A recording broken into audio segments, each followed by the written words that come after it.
dan ini memasuki bulan yang ketiga, jadi sudah memasuki ke bulan yang keempat.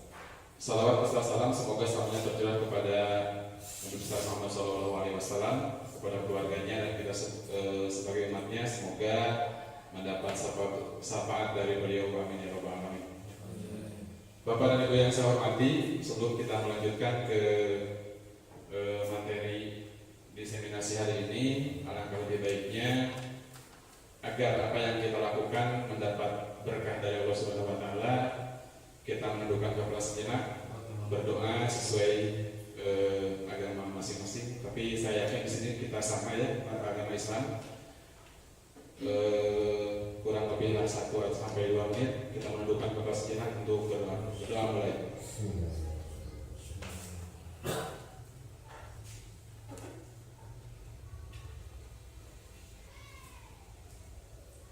Selesai, terima kasih.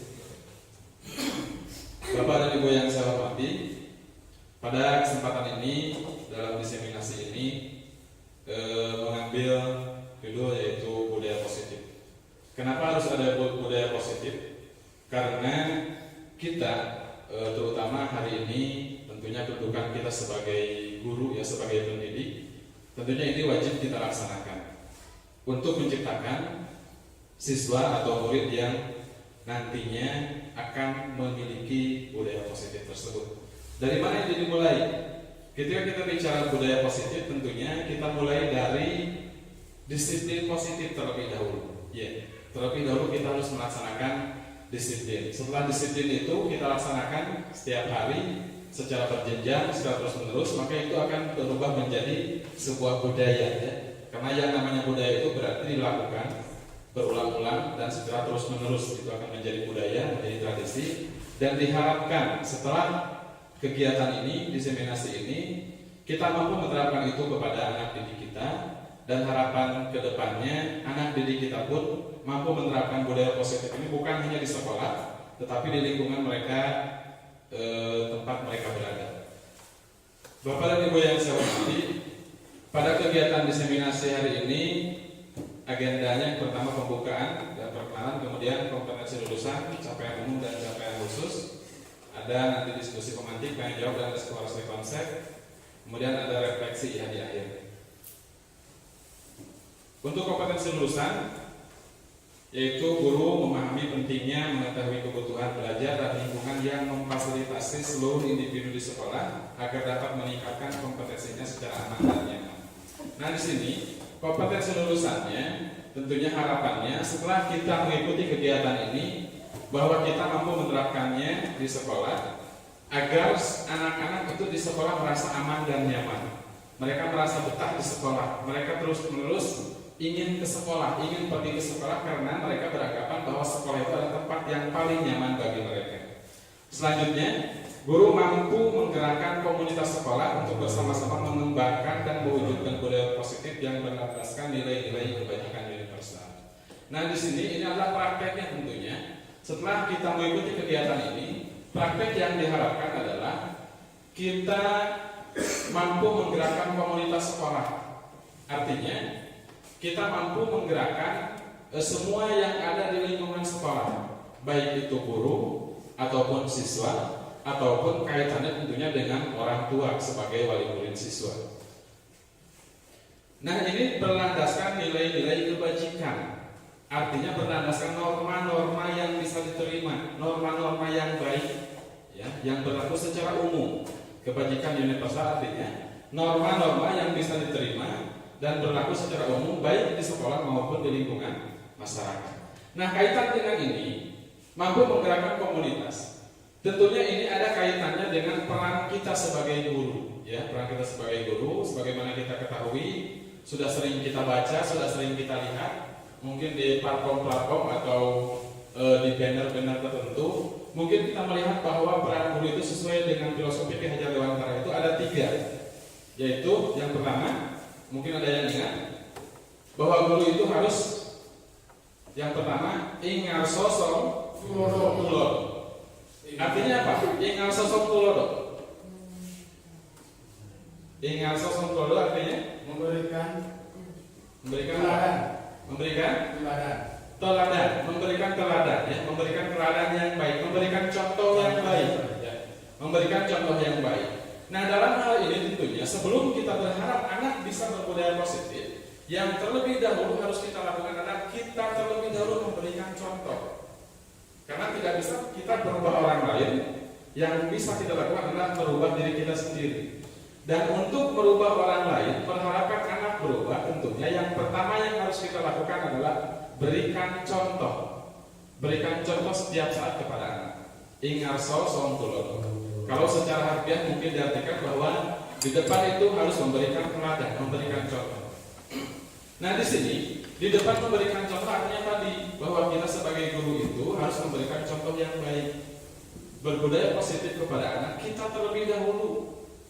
Bagaimana kita berbicara dengan rekan-rekan guru, bagaimana kita berbicara dengan anak. Jadi jangan biasakan kita merasa saya ini sebagai guru bisa berbuat seenaknya kepada anak, bisa berkata seenaknya kepada anak. Kadang-kadang hal kecil sekalipun, kita di kelas misalkan, kita di kelas, ketika menyuruh anak atau meminta anak, nah silakan ke depan tuliskan huruf ini. Kita secara tidak sadar menggunakan tangan kiri misalkan, ya, memberikan spidol kepada anak. Nah, itu adalah disadari atau tidak oleh kita, itu akan melekat di diri anak bahwa kita memberikan contoh kepada anak dengan menggunakan tangan kiri. Maka jangan salahkan ketika suatu saat anak memberikan kepada kita pun menggunakan tangan kiri, karena kita yang memberikan contoh. Apalagi misalkan, tapi ini mungkin tidak akan pernah terjadi, ya, di sekolah kita mudah-mudahan, kita menunjukkan sesuatu kepada anak, apalagi kalau menggunakan kaki. Misalkan kita melihat sampah dari halaman, kita secara tidak sadar menyuruh anak untuk mengambil sampah tersebut dengan menggunakan kaki. Nah, itu mungkin kadang-kadang kita itu tidak sadar, ya, tidak sadar. Tetapi hal-hal semacam itu semoga dengan adanya kegiatan ini kita bisa merubahnya. Kemudian yang kedua, tadi yang pertama ingarso somtulono, yang kedua ingmadio mangun karso atau ingmadia mangun karso. Artinya memberikan semangat, kemudian membangun motivasi, kemudian apa lagi? Memberikan spirit, ya, semacam itu. Jadi posisi guru itu setelah tadi memberikan contoh, kemudian kita membangun semangat, membangkitkan semangat pada anak-anak untuk melakukan hal-hal yang baik. Karena tidak hanya cukup dengan contoh saja, tetapi kita pun bangkitkan di diri anak itu semangat untuk berbuat baik. Kemudian yang ketiga, tuturi handayati. Dan kalimat yang terakhir ini dijadikan semacam semboyan, ya, dalam dunia pendidikan kita. Tuturi handayati artinya apa? Tadi yang pertama di depan, di tengah, kemudian di belakang memberikan dorongan. Seperti apa sih memberikan dorongan kepada anak? Memotivasi, terus support, terus. Kalau begitu apa bedanya dengan yang kedua? Tadi kan yang kedua itu membangun motivasi, ya, membangkitkan motivasi. Kemudian yang ketiga barusan juga motivasi. Kemudian apa bedanya? Coba, yang ketiga itu ini kita belum masuk ke materi, ya. Yang di sini saja dulu. Tuturi handayani, di belakang memberikan dorongan. Nah, setelah kita tadi memberikan contoh, kemudian membangkitkan semangatnya. Nah, yang terakhir adalah memberikan dorongan. Memberikan dorongan ini bisa diartikan kita terus-menerus mengawasi anak ketika melakukan sesuatu hal. Apresiasi, ya, apresiasi kepada anak. Jadi kita akan mengatakan bahwa oh, nah, ini sudah benar, ini sudah baik. Kalian sudah sangat luar biasa melakukan ini. Jadi semacam apresiasi. Dan yang perlu kita ingat adalah ketika kita misalkan membuat sebuah peraturan atau kesepakatan di kelas, anak itu harus piket misalkan, harus piket kelas. Atau yang sering kita lakukan, kita memberikan tugas PR kepada anak. Kita memberikan PR kepada anak. Nah, yang mungkin sering kita lakukan, tapi mudah-mudahan ini tidak. Setelah kita memberikan PR hari ini, besoknya kadang-kadang kita lupa untuk memeriksa PR tersebut. Apa yang akan terjadi pada diri anak? Malas anak tersebut satu saat ketika kita berikan lagi PR tidak akan mau mengerjakan. Yang kemarin juga nggak dinilai. Nah, itu semacam pengawasan, itu semacam kontrol. Begitupun ketika kita mengharapkan anak piket di kelas misalnya.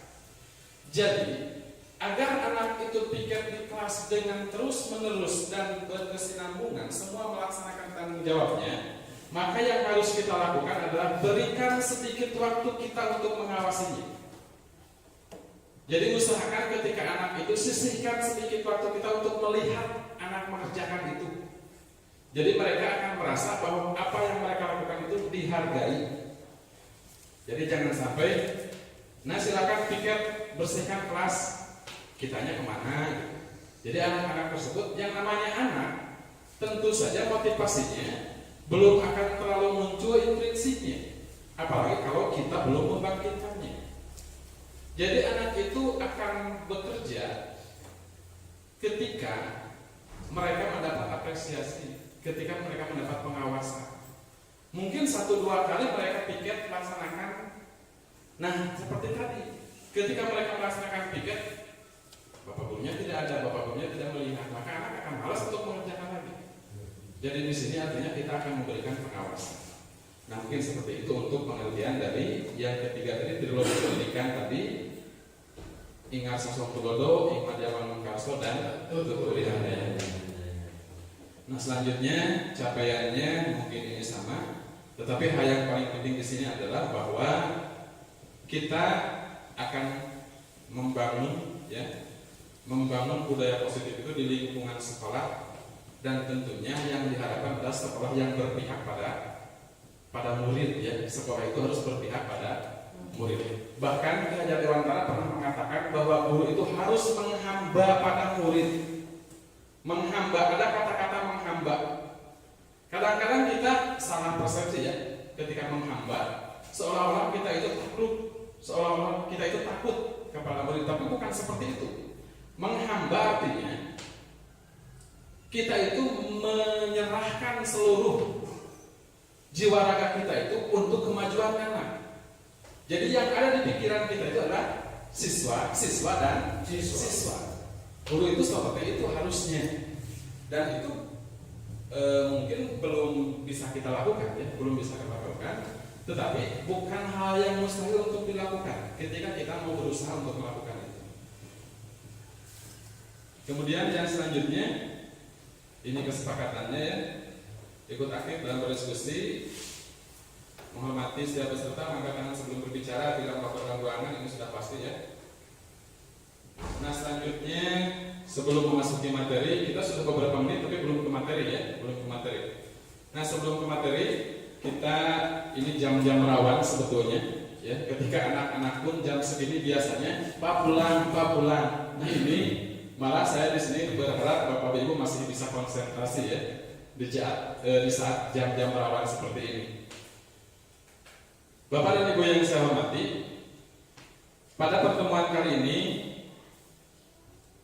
materi budaya positif ini ada 7 elemen yang akan kita bahas. Yang pertama ada paradigma perubahan belajar, kemudian disiplin positif, motivasi perilaku manusia, kebutuhan dasar manusia, posisi kontrol restitusi, keyakinan dan segitiga restitusi. Nah, ini adalah beberapa hal yang ada kaitannya dengan budaya positif. Artinya budaya positif ini tidak akan terbentuk ketika salah satu dari elemen-elemen ini tidak terpenuhi ya. Jadi tidak akan maksimal. Pelaksanaan budaya positif itu tidak akan maksimal ketika ada salah satu elemen di sini yang tidak kita penuhi, tidak terpenuhi. Jelas ya perubahan paradigma belajar. Yang pertama. Jadi perubahan paradigma belajar ini adalah bahwa sebelum ke perubahan paradigma ya, ini ada satu pertanyaan yang perlu aja dulu supaya kita sedikit mulai berpikir agak sedikit kritis ya, berpikir sedikit kritis. Pertanyaannya, bagaimana penerapan disiplin saat ini di kelas Bapak dan Ibu? Apakah sudah diterapkan dengan efektif? Bila belum, apa yang menurut Bapak dan Ibu masih perlu diperbaiki dan dikembangkan? Rasa-rasanya sudah diterapkan. Boleh pakai mic, silakan siapa yang mau menjawab. Kalau bisa, karena ini mungkin setiap kelas ada ya, setiap kelas ada, dan tidak menutup kemungkinan ini berbeda jawabannya. Silakan, siapa dulu yang mau menjawab ini? Bagaimana penerapan disiplin saat ini di kelas Bapak dan Ibu? Apakah sudah diterapkan dengan efektif? Bila belum, apa yang menurut Bapak dan Ibu masih perlu diperbaiki dan dikembangkan? Silakan, ada mic ya, gunakan mic-nya. Silakan Pak Asep terlebih dahulu.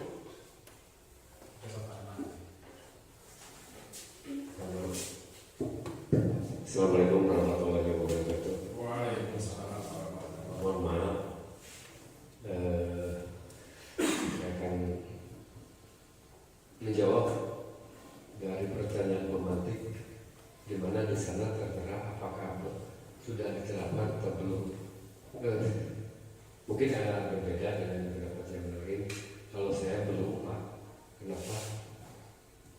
Di sini penerapan masalah disiplin saat di kelas kebanyakan, kenapa belum?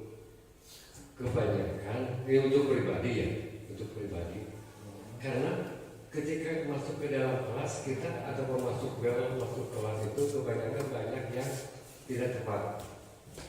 Ketika kita contoh, ketika kita sudah mengecek bel, kemudian anak-anak disuruh masuk, tetapi gurunya masih ada, masih mempersiapkan di kelas di kantor, ternyata anak tidak langsung masuk kelas. Nah ini, jadi yakin di sini belum sepenuhnya dan perlu dikembangkan dan perlu diperbaiki. Itu jadi mungkin belum sepenuhnya masalah disiplin di kelas ini bisa diterapkan. Kalau menurut hemat kami gitu. Karena kembali kepada kita, kalaupun memang udah yang sebagian itu terima kasih alhamdulillah, tapi kalau 100% kalau pendapat kami itu belum. Mungkin itu pendapat dari saya. Mungkin ada yang mau menambahkan yang lainnya. Terima kasih. Assalamualaikum warahmatullahi wabarakatuh. Waalaikumsalam warahmatullahi wabarakatuh.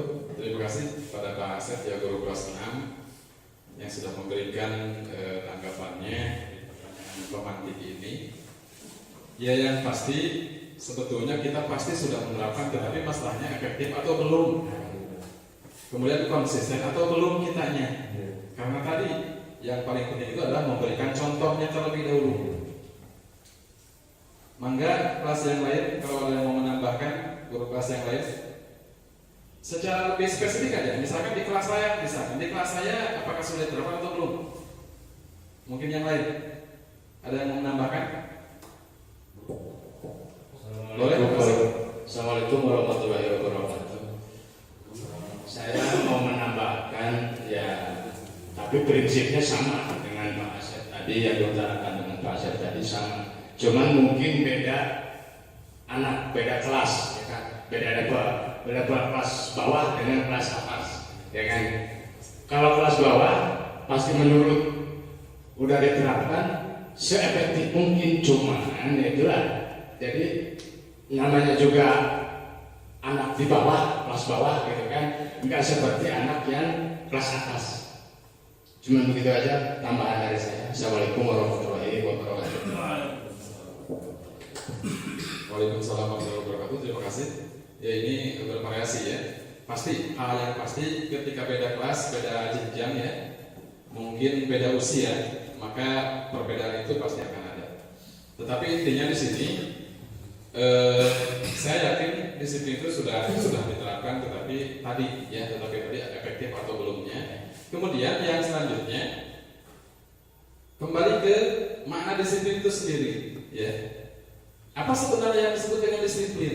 Karena kita tidak mungkin bisa menerapkan disiplin ketika kita sendiri belum tahu, belum memahami belum memaknai disiplin itu apa, harus seperti apa gitu kan. Nah jadi untuk selanjutnya mungkin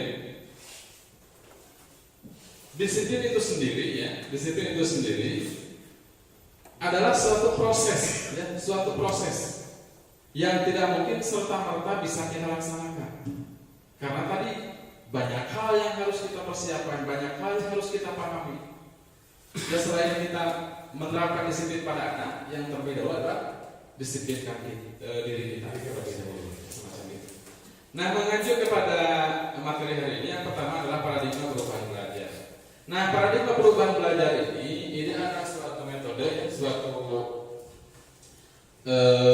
prinsip bagi kita bahwa belajar itu, kita hari ini sudah memasuki dunia era digital ya, sehingga Menteri Pendidikan kita sudah mengundangkan bahwa hari ini kurikulum yang kita gunakan adalah kurikulum merdeka ya, kurikulum merdeka, di mana pada kurikulum merdeka ini intinya adalah bagaimana kita mampu memerdekakan anak.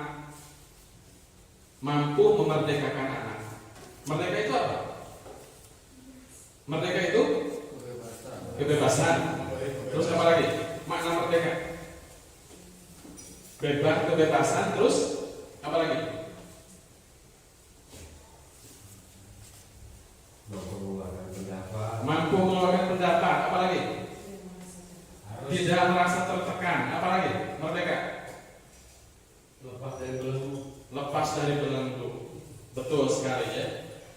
Nah sehingga di sini gini, ada sebuah analogi, misalkan contoh Pak Asep suka memelihara kambing, misalkan ya. Setiap hari kambing itu kita ikat pakai tambang. Kita ikat pakai tambang setiap hari, setiap waktu kita ikat kambing itu pakai tambang.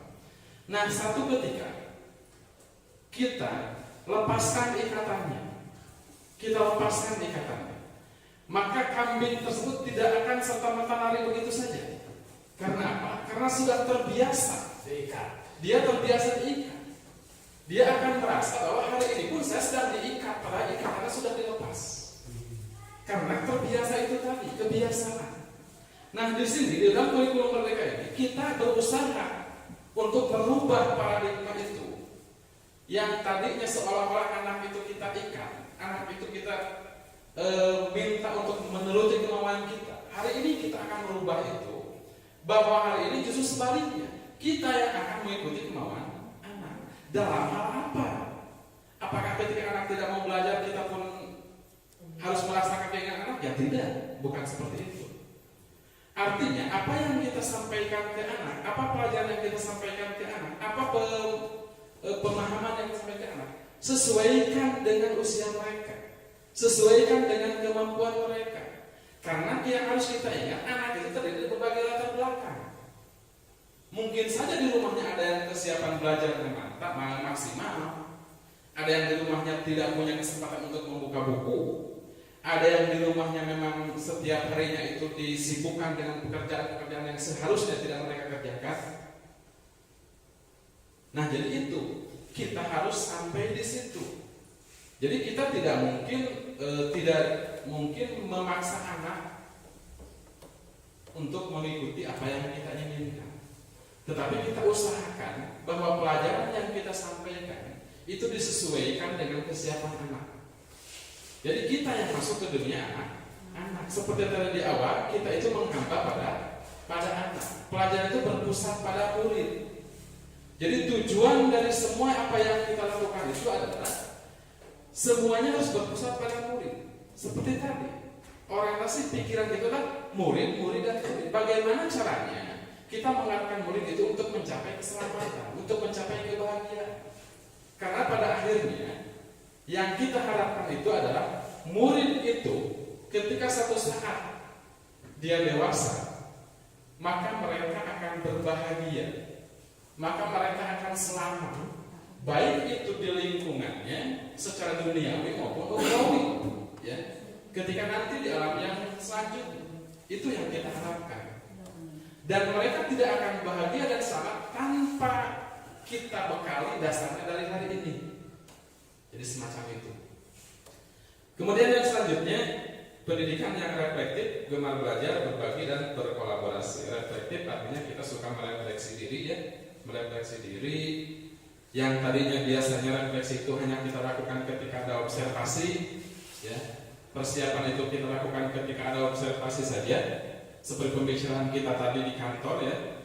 Bahwa hari ini kita kadang-kadang, ya bukan kadang-kadang lagi, hampir semua kita tidak punya RPP untuk masuk kelas. Nah itu mungkin perlu kita perbaiki ya, refleksikan. Setelah kita mengajar itu kita merenung, kita berpikir apa yang telah saya lakukan hari ini, apa manfaatnya, apa kekurangannya, bagaimana perbaikannya ke depan. Dan dari situ mulai kita melangkah untuk melakukan proses perbaikan ke depan. Jadi tidak mungkin kita akan berubah menjadi lebih baik ketika kita tidak melihat, tidak bercermin apa kekurangan kita. Gemar belajar ya seperti pepatah mengatakan bahwa belajar itu tidak pernah akan ada akhirnya, tidak akan pernah ada batasnya. Belajar itu harus sepanjang hayat, ya, sepanjang hayat. Selama kita masih diberikan napas, tentunya kita tidak diperbolehkan untuk berhenti belajar dalam hal apapun, karena kodrat zaman itu terus berubah. Hari ini kita tidak bisa berpikir bahwa saya sudah cukup dengan pengetahuan saya di sekolah dulu. Tidak seperti itu, karena banyak hal yang sudah berubah. Kemudian berbagi, yang mungkin ini salah satunya ya, bentuk dari berbagi. Kalau di PMM itu ada berbagi praktik baik, berbagi praktik baik mungkin itu salah satunya. Jadi siapapun dari kita nanti yang sudah mempunyai satu hal yang baru, misalkan kita mengikuti pelatihan-pelatihan, ketika kita pulang ke sekolah, ya berbagi dengan yang lain. Jadi tidak hanya dari kita saja yang tahu, tetapi semua harus tahu bahwa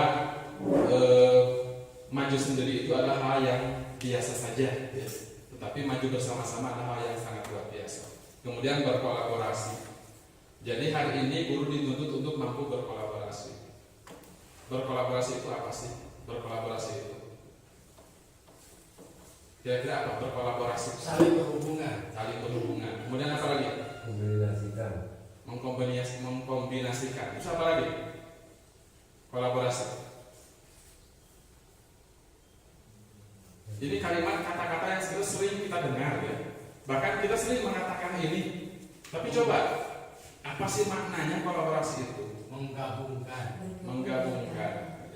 Apalagi kerjasama. Ya banyak hal ya, banyak makna dari situ. Tetapi intinya adalah ketika kita mengatakan kita akan berkolaborasi itu, berarti kita tidak bisa sendirian. Dalam hal apapun, maupun di kelas, di sekolah, atau di dunia nyata, di lingkungan masyarakat, tetap kita itu membutuhkan kolaborasi, membutuhkan kerjasama dengan yang lain, ada keterkaitan dengan yang lain. Apalagi ketika kita berbicara teori ya, bahwa manusia itu adalah makhluk sosial, ya. Makhluk sosial artinya tidak bisa hidup sendirian. Kemudian iklim sekolah yang aman, inklusif, dan merayakan kebinekaan. Ini juga sama kaitannya dengan budaya positif, bahwa kita itu harus berusaha membangun rasa nyaman di diri anak ketika ada di sekolah. Kemudian merayakan kebinekaan. Kalaupun hari ini di sekolah kita rata-rata sama, agamanya sama, rasanya sama, sukunya sama, misalkan bahasanya sama, tetapi tetap ini harus kita tumbuhkan pada diri anak. Kita tanamkan dari hari ini untuk kebinekaan ini. Kenapa? Karena siapa tahu suatu saat mereka akan masuk ke dunia yang berbeda.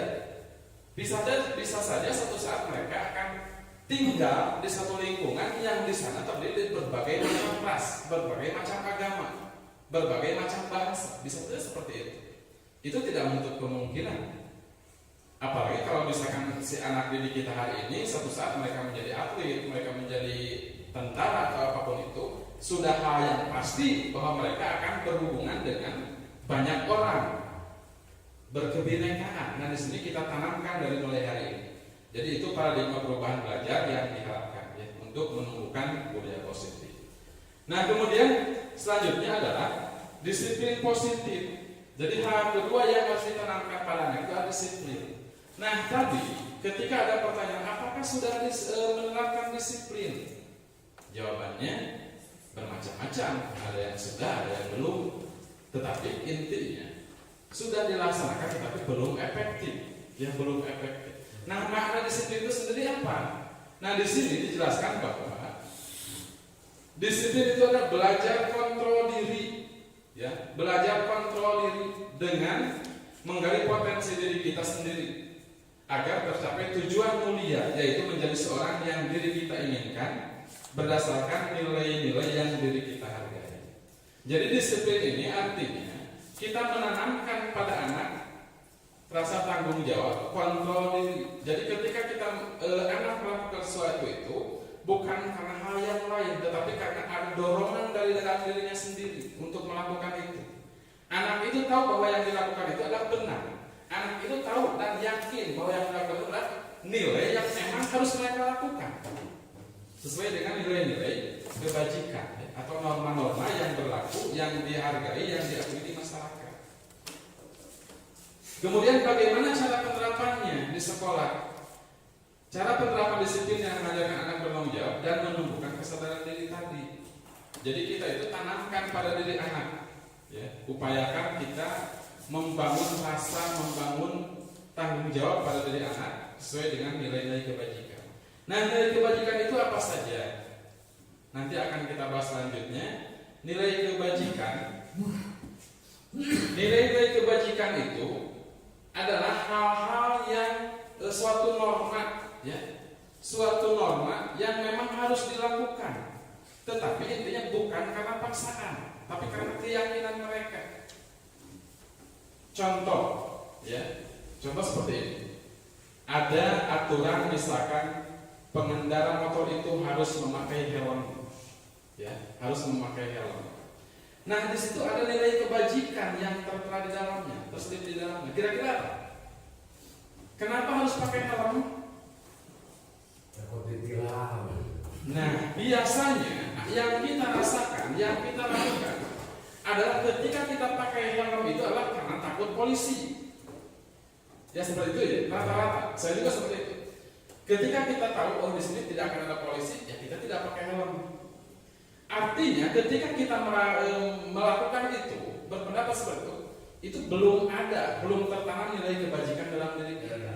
Padahal intinya benar itu adalah suatu peraturan, tidak salah itu peraturan. Tetapi dalam peraturan itu ada terselip nilai kebajikan. Untuk apa? Kita pakai helm itu adalah untuk menjaga keselamatan kita. Bukan saja karena takut ditilang. Kalau karena takut polisi itu berarti kita belum tertanam nilai kebajikannya. Itu karena kita hanya takut akan hukuman, ya, hanya takut akan hukuman. Nah, Bapak dan Ibu yang saya hormati, yang selanjutnya adalah motivasi perilaku manusia. Dan Nagoson dalam bukunya Restructuring School Discipline menyatakan ada 3 motivasi perilaku manusia. Yang pertama, seperti tadi, bahwa ketika kita memakai helm itu adalah karena takut adanya polisi. Berarti takut dihukum, ya, takut ditilang. Jadi perilaku manusia ini yang pertama untuk menghindari ketidaknyamanan atau hukuman. Jadi ketika kita melakukan sesuatu, apapun yang kita lakukan dasarnya ada 3 biasanya. Yang pertama, menghindari hukuman. Yang kedua, untuk mendapat imbalan. Dan yang terakhir, menjadi orang yang mereka inginkan dan menghargai diri sendiri dengan nilai-nilai yang mereka percaya. Nah, dari ketiga ini, yang nomor 1 dan nomor 2 itu adalah motivasinya, motivasi ekstrinsik, motivasi dari luar. Jadi ini bisa diterapkan juga di dalam diri anak dan harus diterapkan bahwa yang harus ada dalam diri mereka itu adalah motivasi yang ketiga di sini, yaitu motivasi intrinsik. Jadi apapun yang mereka lakukan itu adalah karena mereka ingin menjadi orang yang mereka inginkan, bukan karena takut, bukan karena berharap imbalan. Anak-anak misalkan datang ke sekolah tepat waktu, bukan karena takut dihukum, bukan karena mau mendapat pujian, tapi karena mereka tahu bahwa itu memang nilai yang harus mereka lakukan. Itu adalah norma yang seharusnya mereka lakukan. Jadi mereka yakin itu. Dan tugas kita adalah meyakinkan mereka, tanamkan di diri mereka bahwa itu yang harus ada pada diri mereka. Kemudian yang selanjutnya, nah ini ada suatu penelitian oleh Alticon. Ini adalah hal yang menurut saya mungkin berbeda dengan pendapat kita, tetapi ini sudah diakui penelitiannya, dan berdasarkan beberapa penelitian mungkin ini memang benar. Kenapa ini dimunculkan ya? Kenapa ini disahkan? Karena mungkin penelitian ini benar adanya. Karena tidak mungkin seorang ahli mengumpulkan suatu pendapat tanpa ada penelitian terlebih dahulu. Itu nonsens ya. Jadi harus ada penelitian. Nah, di sini dihukum oleh penghargaan bahwa penghargaan berlaku sama dengan hukuman. Dalam arti meminta atau membujuk seseorang melakukan sesuatu untuk memenuhi suatu tujuan tertentu dari orang yang meminta atau membujuk. Dorongannya eksternal dan akan ada faktor ketergantungan. Beberapa dampak dari pemberian penghargaan. Jadi akan ada ketergantungan ya, ketika kita terbiasa memberikan penghargaan. Karena seperti dikatakan Alticon di sini bahwa penghargaan itu sama dengan hukuman. Ini hal yang menurut kita sebetulnya tabu ya, agak aneh, baru mungkin di telinga kita ini baru. Kita berpendapat bahwa sebelumnya penghargaan dan hukuman itu suatu hal yang sangat berbeda, bahkan bertolak belakang. Kita berpendapat bahwa hukuman itu adalah sisi negatifnya dan penghargaan sisi positifnya. Seperti itu dulu kita mungkin berpendapat. Tetapi hari ini ternyata sesuai penelitian bahwa hukuman dan penghargaan itu suatu hal yang sama. Dampaknya tentunya ya, dampaknya akan sama. Akan adanya ketergantungan. Ketika kita terus-menerus memberikan hadiah, memberikan imbalan kepada siapapun itu, dan tentunya karena ini kita di lingkungan sekolah, ini kaitannya dengan anak didik kita, maka akan menumbuhkan ketergantungan pada diri anak. Mereka akan melakukan sesuatu karena ada imbalannya. Mereka akan melakukan sesuatu itu karena ada penghargaannya. Mereka akan berprestasi karena ada penghargaan yang mereka akan dapatkan. Satu saat ketika penghargaan itu tidak didapatkan, maka pekerjaan itu tidak akan efektif, tidak akan baik, ya, karena mereka akan kecewa. Contoh, ketika anak itu mendapat hadiah dari prestasi yang mereka dapatkan, mereka akan bangga.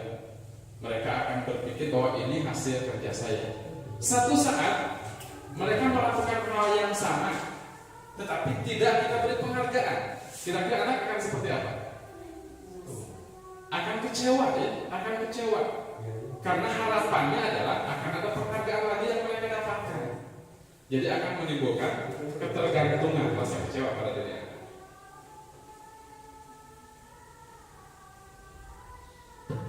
Kita dulu ya, pada dulu.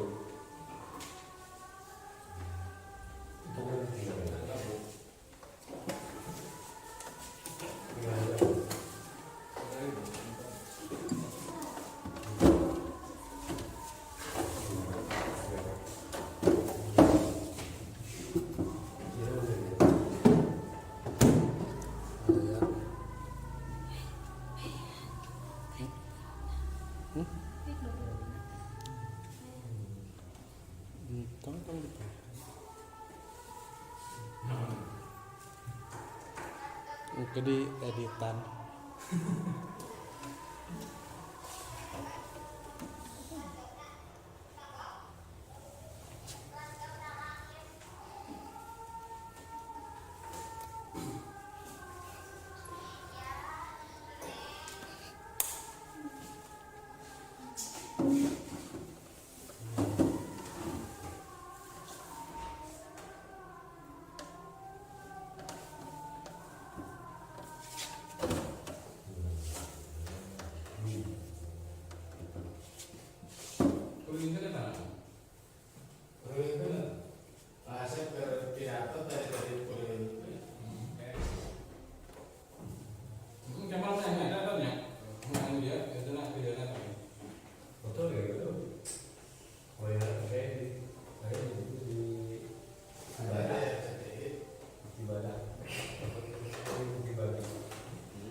Baik, Bapak dan Ibu, kita lanjutkan ya karena adanya sudah selesai.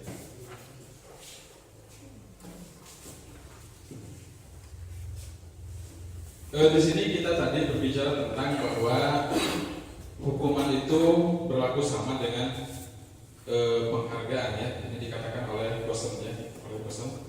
Nah di sini ada tabel, kita lihat dihukum oleh penghargaan. Ini seperti saya katakan tadi di awal, ini sebetulnya hal yang mungkin agak aneh di telinga kita karena ada kalimat dihukum oleh penghargaan. Nah penjelasannya seperti apa?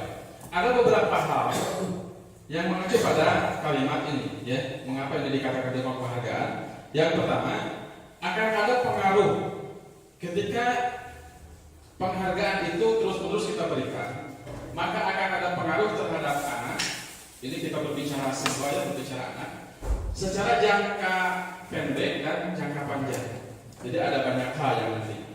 Secara jangka pendek mungkin tadi ketika anak itu terus-menerus kita beri penghargaan, satu saat penghargaan itu tidak kita berikan, maka anak itu akan merasa kecewa.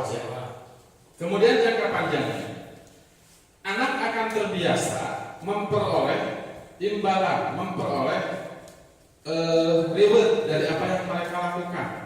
Jadi anak itu ketika melakukan satu hal yang baik, satu hal yang menurut mereka tidak bisa dilakukan oleh orang lain, maka mereka akan berharap hal yang sama, akan berharap adanya penghargaan.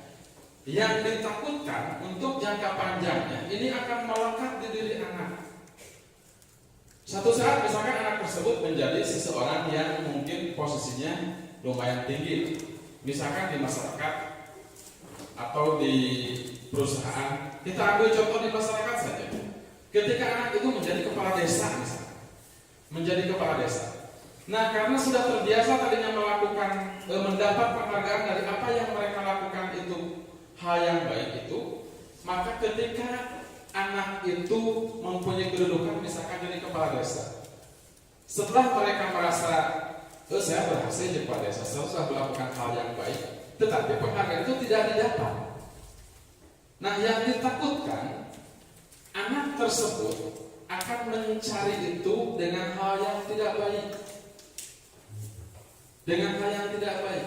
Bagaimana caranya supaya saya bisa mendapatkan reward, supaya saya bisa mendapatkan penghasilan yang lebih dari yang lain, karena saya pun telah melakukan hal yang lebih dari orang lain. Dan itu tidak menutup kemungkinan. Jadi jangan salahkan ketika hari ini kita sering mendengar berita-berita di televisi ataupun di media sosial lainnya, ada yang korupsi, ada yang penggelapan dan segala macam. Mungkin ya, ini tidak pasti. Mungkin itu disebabkan karena semenjak kecil orang tersebut terbiasa dengan penghargaan, terbiasa dengan imbalan. Nah, jadi seperti itu. Kemudian penghargaan menghukum. Kenapa penghargaan bisa disebut menghukum? Ini ada dua sisi ya, penghargaan dan menghukum. Kita contohkan di kelas saja. Kelas 6 misalkan. Yang biasa juara 1 siapa Pak Asep? Kelas 6. Siapa? Nia ya, Nia. Kemudian kelas 1 belum. Kelas 2 siapa? Belum sekarang Pak. Belum ya. Nah, contoh seperti ini. Kelas 6. Nia itu juara 1 misalkan. Nia itu sebangku misalkan, atau duduknya itu bersebelahan dengan Febri misalkan, atau dengan Salsa, atau secara lebih luasnya lagi dalam satu kelas itu misalkan ada 36 anak, ada 36 siswa ya dalam satu kelas yang terdiri dari berbagai macam latar belakang tadi ya. Nah, Nia itu karena misalkan prestasinya paling menonjol di antara yang lain, maka Nia itu akan diberikan hadiah, diberikan penghargaan. Misalkan 1, 2, 3 Nia, misalkan Salsa, misalkan Hamdi atau siapapun yang berikan penghargaan. Hanya 3 dari 36. Bayangkan perasaan yang 33 orang. Jadi yang 3 mendapat penghargaan, tetapi yang 33 artinya lebih banyak. Yang 33 itu merasa bahwa mereka itu dihukum. Karena kita sudah terbiasa berpikir bahwa ada lawan, ya, ada berlawanan, ada baik, ada buruk, ya, ada laki-laki, ada perempuan, ada ibu-ibu, ada bapak-bapak, ada hukuman, ada penghargaan. Jadi ketika begini, si bapak ini laki-laki, berarti dia bukan perempuan. Bu Eka itu perempuan, berarti bukan laki-laki. Nia itu mendapat penghargaan, bukan hukuman. Nah, yang lain berarti mendapat hukuman, bukan penghargaan. Ya semacam itu. Jadi penghargaan itu akan menghukum orang yang lain yang sebetulnya dalam satu komunitas itu, yang secara berjualannya mereka sama, tiap hari mereka juga masuk sekolah, tiap hari juga mereka belajar di satu tempat yang sama. Tapi kenapa ini mendapat penghargaan, ini tidak? Jadi kita tidak hanya bisa berarti oh ini prestasi baik ya, seperti itu. Jadi untuk hari ini mungkin yang harus kita pahami di sini bahwa penghargaan itu, yang imbalan itu bisa berubah menjadi sebuah hukuman. Kemudian selanjutnya ini masih banyak lagi, mengurangi ketepatan, tidak efektif, merusak hubungan, menurunkan kualitas dan lain sebagainya. Tetapi yang paling penting di sini adalah bahwa penghargaan itu bisa mengurangi motivasi, ya, bisa mengurangi motivasi. Jadi ketika anak sudah tidak lagi merasa motivasinya sudah tidak lagi merasa ada, itu jangan berharap anak itu akan menjadi lebih baik lagi. Karena yang paling penting siapapun itu, baik anak ataupun kita, itu motivasinya, dorongan dari dalam diri. Motivasi yang mana? Yang intrinsik tadi, yang dari dalam diri. Kita ingin melakukan sesuatu itu karena ada dorongan dalam diri kita. Kita mengerjakan, kita misalkan nih, kita tiap hari berangkat ke sekolah karena kita merasa oh ini kewajiban saya. Oh anak-anak menunggu saya di sekolah. Jadi itu yang penting, bukan karena takut ada teguran, bukan karena ingin dipuji oleh masyarakat. Misalkan kita datang itu pagi ke sekolah, masyarakat itu akan berpikir, oh si Anu tiap hari paling pagi datang ke sekolah, merasa disanjung, bukan itu tujuannya. Tetapi kita datang pagi ke sekolah itu tujuannya, dorongannya adalah ini kewajiban saya, anak-anak menunggu saya. Bagaimana kalau saya tidak datang? Dia akan seperti itu tujuannya. Selanjutnya Bapak dan Ibu yang saya hormati, nah, apakah berarti bahwa anak yang berbuat baik, anak yang telah melakukan sesuatu hal yang merupakan itu tidak boleh diberi apresiasi? Tidak seperti itu. Jadi yang harus kita bedakan adalah bagaimana kita harus paham itu, bagaimana kita memberikan penghargaan kepada anak, tetapi tidak menghukum yang lain, tetapi tidak akan merusak hubungan dengan anak yang lain. Ini yang harus kita lakukan, yang harus kita pahami. Adalah bentuknya adalah sebuah apresiasi. Nah, apresiasi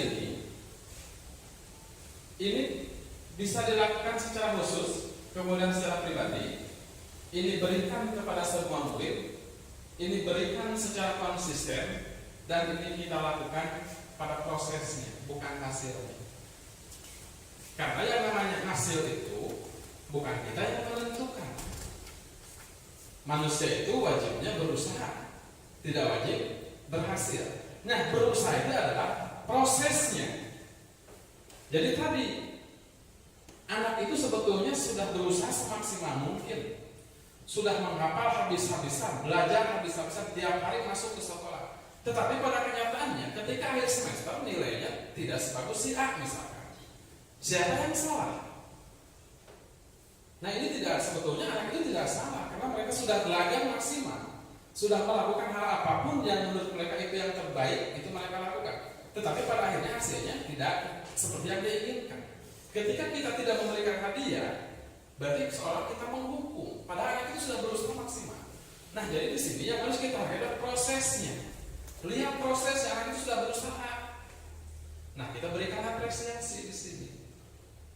Semacam pujian atau kata-kata yang akan membangkitkan lagi motivasinya, lebih semangat lagi. Tetapi dalam bentuk kata-kata, dalam bentuk kalimat. Ya.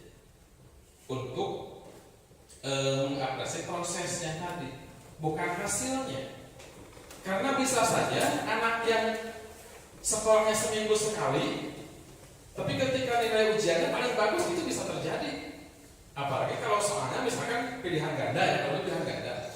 Kadang-kadang anak yang tidak suka masuk sekolah tapi ngisinya ya semau dia, gitu. Tapi benar, itu bisa terjadi. Karena yang namanya pilihan ganda, itu bisa saja terjadi. Dan itu pernah terjadi. Kadang-kadang kita ingat waktu kita dulu kuliah, kita itu mengisi soal itu sampai 100 misalnya, tetapi PG. Kadang-kadang kita isi itu dari nomor 1 sampai 100 semua B kita isi. Dan itu mungkin nilainya akan bagus dibanding dengan yang lain yang berpikir kadang-kadang berjam-jam gitu. Karena apa?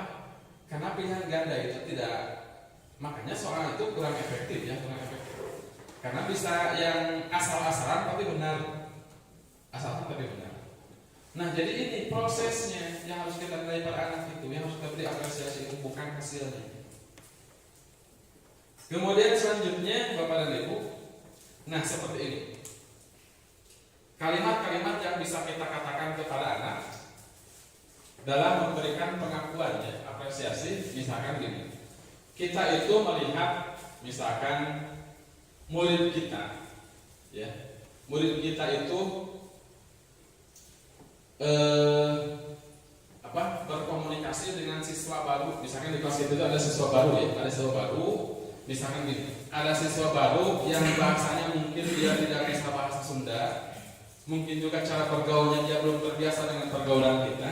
Nah, misalkan kita melihat ada salah satu anak yang membantu anak tersebut, kita perhatikan misalkan. Nah, berarti di sini kita pada satu hari, misalkan satu saat, kita berikan apresiasi kepada anak tersebut.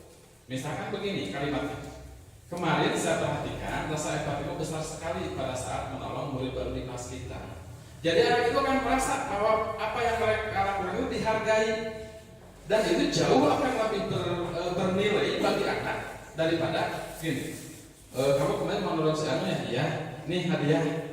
Misalkan seperti itu. Udah cukup sampai di situ. Jadi mereka tidak akan terasa karena mereka sudah dapatkan itu imbalannya.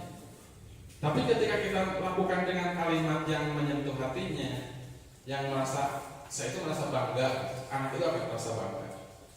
Itu yang paling penting. Kemudian contoh-contoh yang lainnya di sini ada. Saya menghargai kepedulianmu pada saat kamu membantu teman-temanmu di tugas kelompok, seperti itu. Jadi ini dengan kata-kata yang diutamakan. Nah, Bapak dan Ibu yang saya hormati, kita beranjak sekarang kepada kebutuhan dasar manusia. Kenapa ini penting kita bahas di sini? Karena untuk menumbuhkan budaya positif itu terlebih dahulu kita harus memahami ini, kebutuhan dasar. Karena pada hakikatnya apapun yang kita lakukan itu adalah untuk pemenuhan kebutuhan. Ya. Jangan salah anak, misalkan melakukan hal-hal yang menurut kita itu salah, padahal itu sebetulnya untuk pemenuhan kebutuhan mereka. Apalagi kita orang dewasa, ya, ketika melakukan suatu hal itu tentunya ada tujuannya, ya, tujuan tertentu, yaitu pada akhirnya tujuannya itu adalah untuk memenuhi kebutuhan dasarnya. Tetapi yang harus kita bedakan adalah mana kebutuhan, mana keinginan. Ini harus kita bedakan. Ada kebutuhan, ada keinginan. Pak Parman itu sudah mempunyai mobil misalkan 1. Tetapi kalau bicara keinginan, pasti ingin lebih dari 1. Pak Asep itu punya istri 1 misalkan. Tetapi kalau berbicara keinginan, pasti ingin lebih dari 1. Pak Heris atau Pak Heris misalkan Pak Agung sama. Kalau berbicara keinginan, itu pasti seperti itu. Tidak ada batasnya. Tapi kalau berbicara kebutuhan, ya cukup, 1 juga cukup. Kalau berbicara kebutuhan itu cukup. Kecuali misalkan keluarga kita itu ada 12 orang, kita 20 orang, mungkin tidak akan cukup ya. Ketika keluarga kita hanya 3 atau 4 orang, maka mobil 1 pun cukup. Itu kebutuhan, bukan keinginan. Kalau keinginan tidak ada batasnya. Kita sudah punya 1, maka ingin 2. Sudah punya 2, ingin 3. Jadi kita harus bedakan di sini ya. Ada kebutuhan, ada keinginan. Kadang-kadang keinginan itu tidak melihat apapun di sekeliling kita ya, situasi dan kondisi tidak. Ketika kita menginginkan sesuatu, bisa saja kita mengharapkan segala cara. Tetapi kalau berbicara kebutuhan, apa yang kita butuhkan hari ini? Seperti itu ya.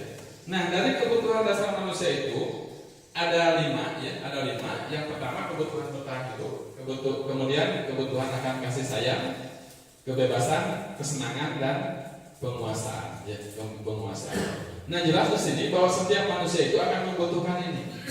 Butuh kasih sayang.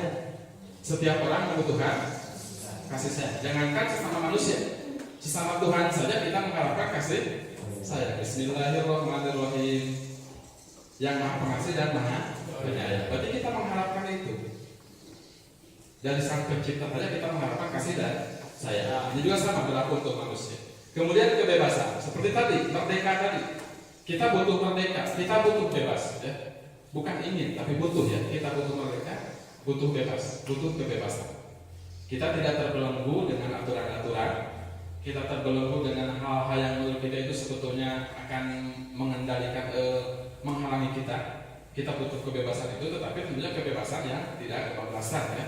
Ada batas-batasan, ada kontrol diri kita. Kemudian kita butuh kesenangan. Ini tidak bisa kita pungkiri, siapapun itu. Jangankan misalkan yang usia 30 tahun ke bawah ya, yang sudah 40-50 tahun pun kesenangan itu pasti dibutuhkan ya, dibutuhkan untuk kesenangan. Kemudian penguasaan, ini juga sama. Kita jangan selalu berpikir bahwa kekuasaan itu adalah untuk orang-orang tertentu ya, penguasaan itu tidak. Bahkan yang paling penting itu kita mampu menguasai diri sendiri ya.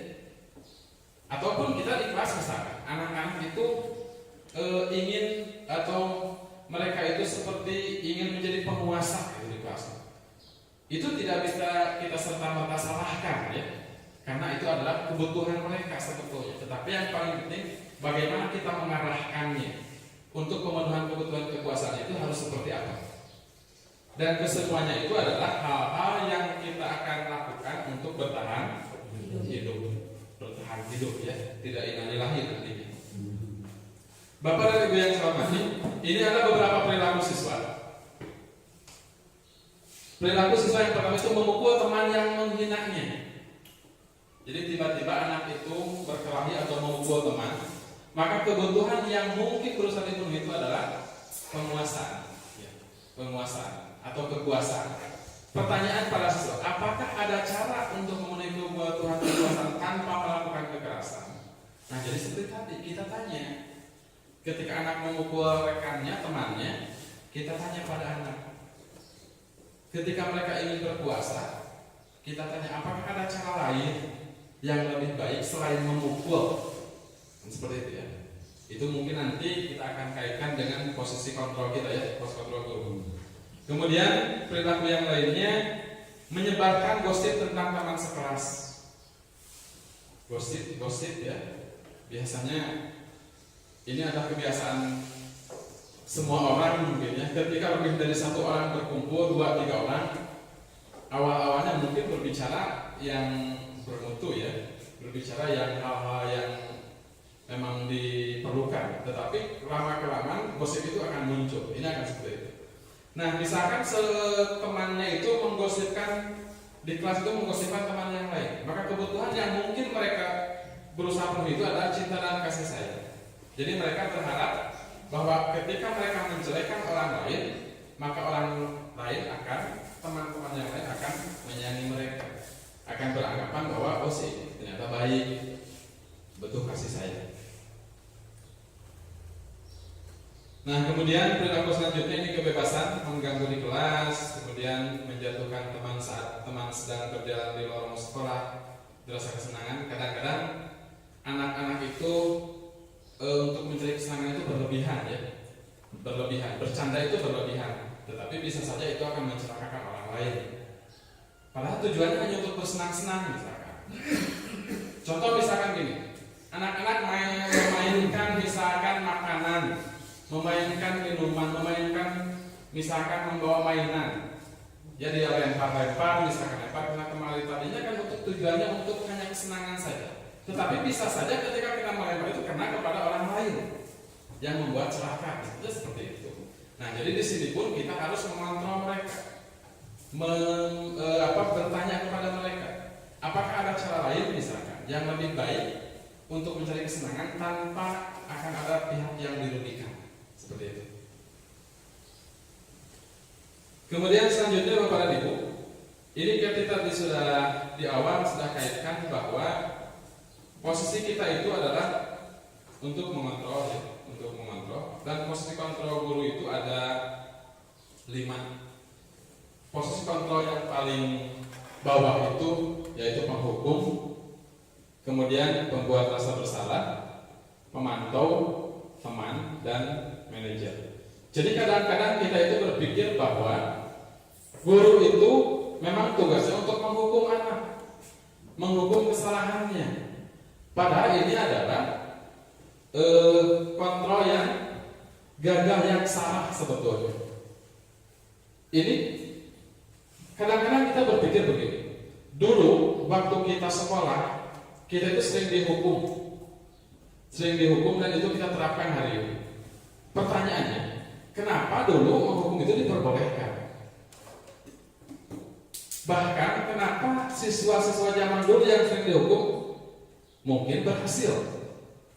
Kita berpendapat berarti itu penerapan disiplinnya sangat luar biasa. Mungkin seperti itu.